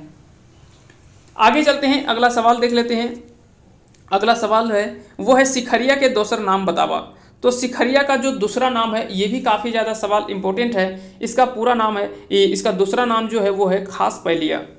खास पैलिया सिखरिया का उपनाम है, सिखरिया का दूसरा नाम है, सिखरिया का दूसरा नाम है खास पैलिया। जबकि छीका छीकी जो वो संथाल परगनिया का उपनाम है। गोलवारी या गोला क्षेत्र में बोला जाने वाला है, रामगढ़िया तो रामगढ़ क्षेत्र में बोला जाता है, तो ये तो आपको पता ही होगा। पूर्वाक झोंका कैसन संग्रह, तो पूर्वाक झोंका यह किस प्रकार का संग्रह है, तो याद रखेंगे यह एक कहानी संग्रह है। तो इसका राइट आंसर होगा ऑप्शन ए यानी कहानी संग्रह, इसका सही आंसर होगा। लोर काव्य के लिखल है, तो लोर काव्य जो है वो किसके द्वारा लिखा गया है, तो यह जनार्दन गोस्वामी व्यथित के द्वारा लिखा गया है, और व्यथित इनका उपनाम है। गिरधारी गोस्वामी के सम्मान मिलल है, गिरधारी गोस्वामी को जो सम्मान मिला है वो है आपका खोरठा रत्न, याद रखेंगे इसका सही आंसर होगा खोरठा रत्न। हिलोर किताब लागे, तो हिलोर जो वो किस प्रकार का किताब है, यह एक काव्य है, यह एक प्रकार का काव्य है, ये आपको ध्यान में रखना है।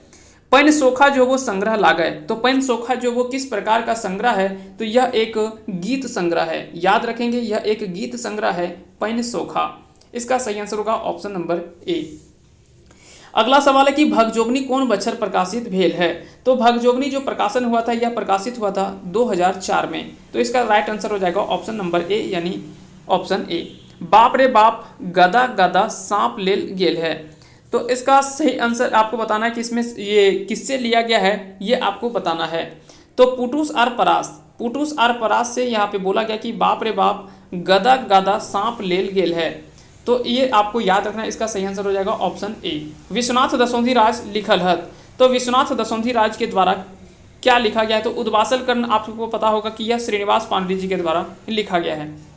ए मानुष जो है यह किसके द्वारा लिखा गया है, तो दिनेश दिनमणि के द्वारा लिखा गया है, तो इसका सही आंसर होगा घुर मुंडरी बेलतर, यानी कह सकते हैं कि जो एक बार गलती कर चुके हैं वो दोबारा हम गलती नहीं करेंगे, यह विश्वनाथ दशोंधी राज के द्वारा लिखल है घुर मुंडरी बेलतर, तो ये आपको याद रखना है।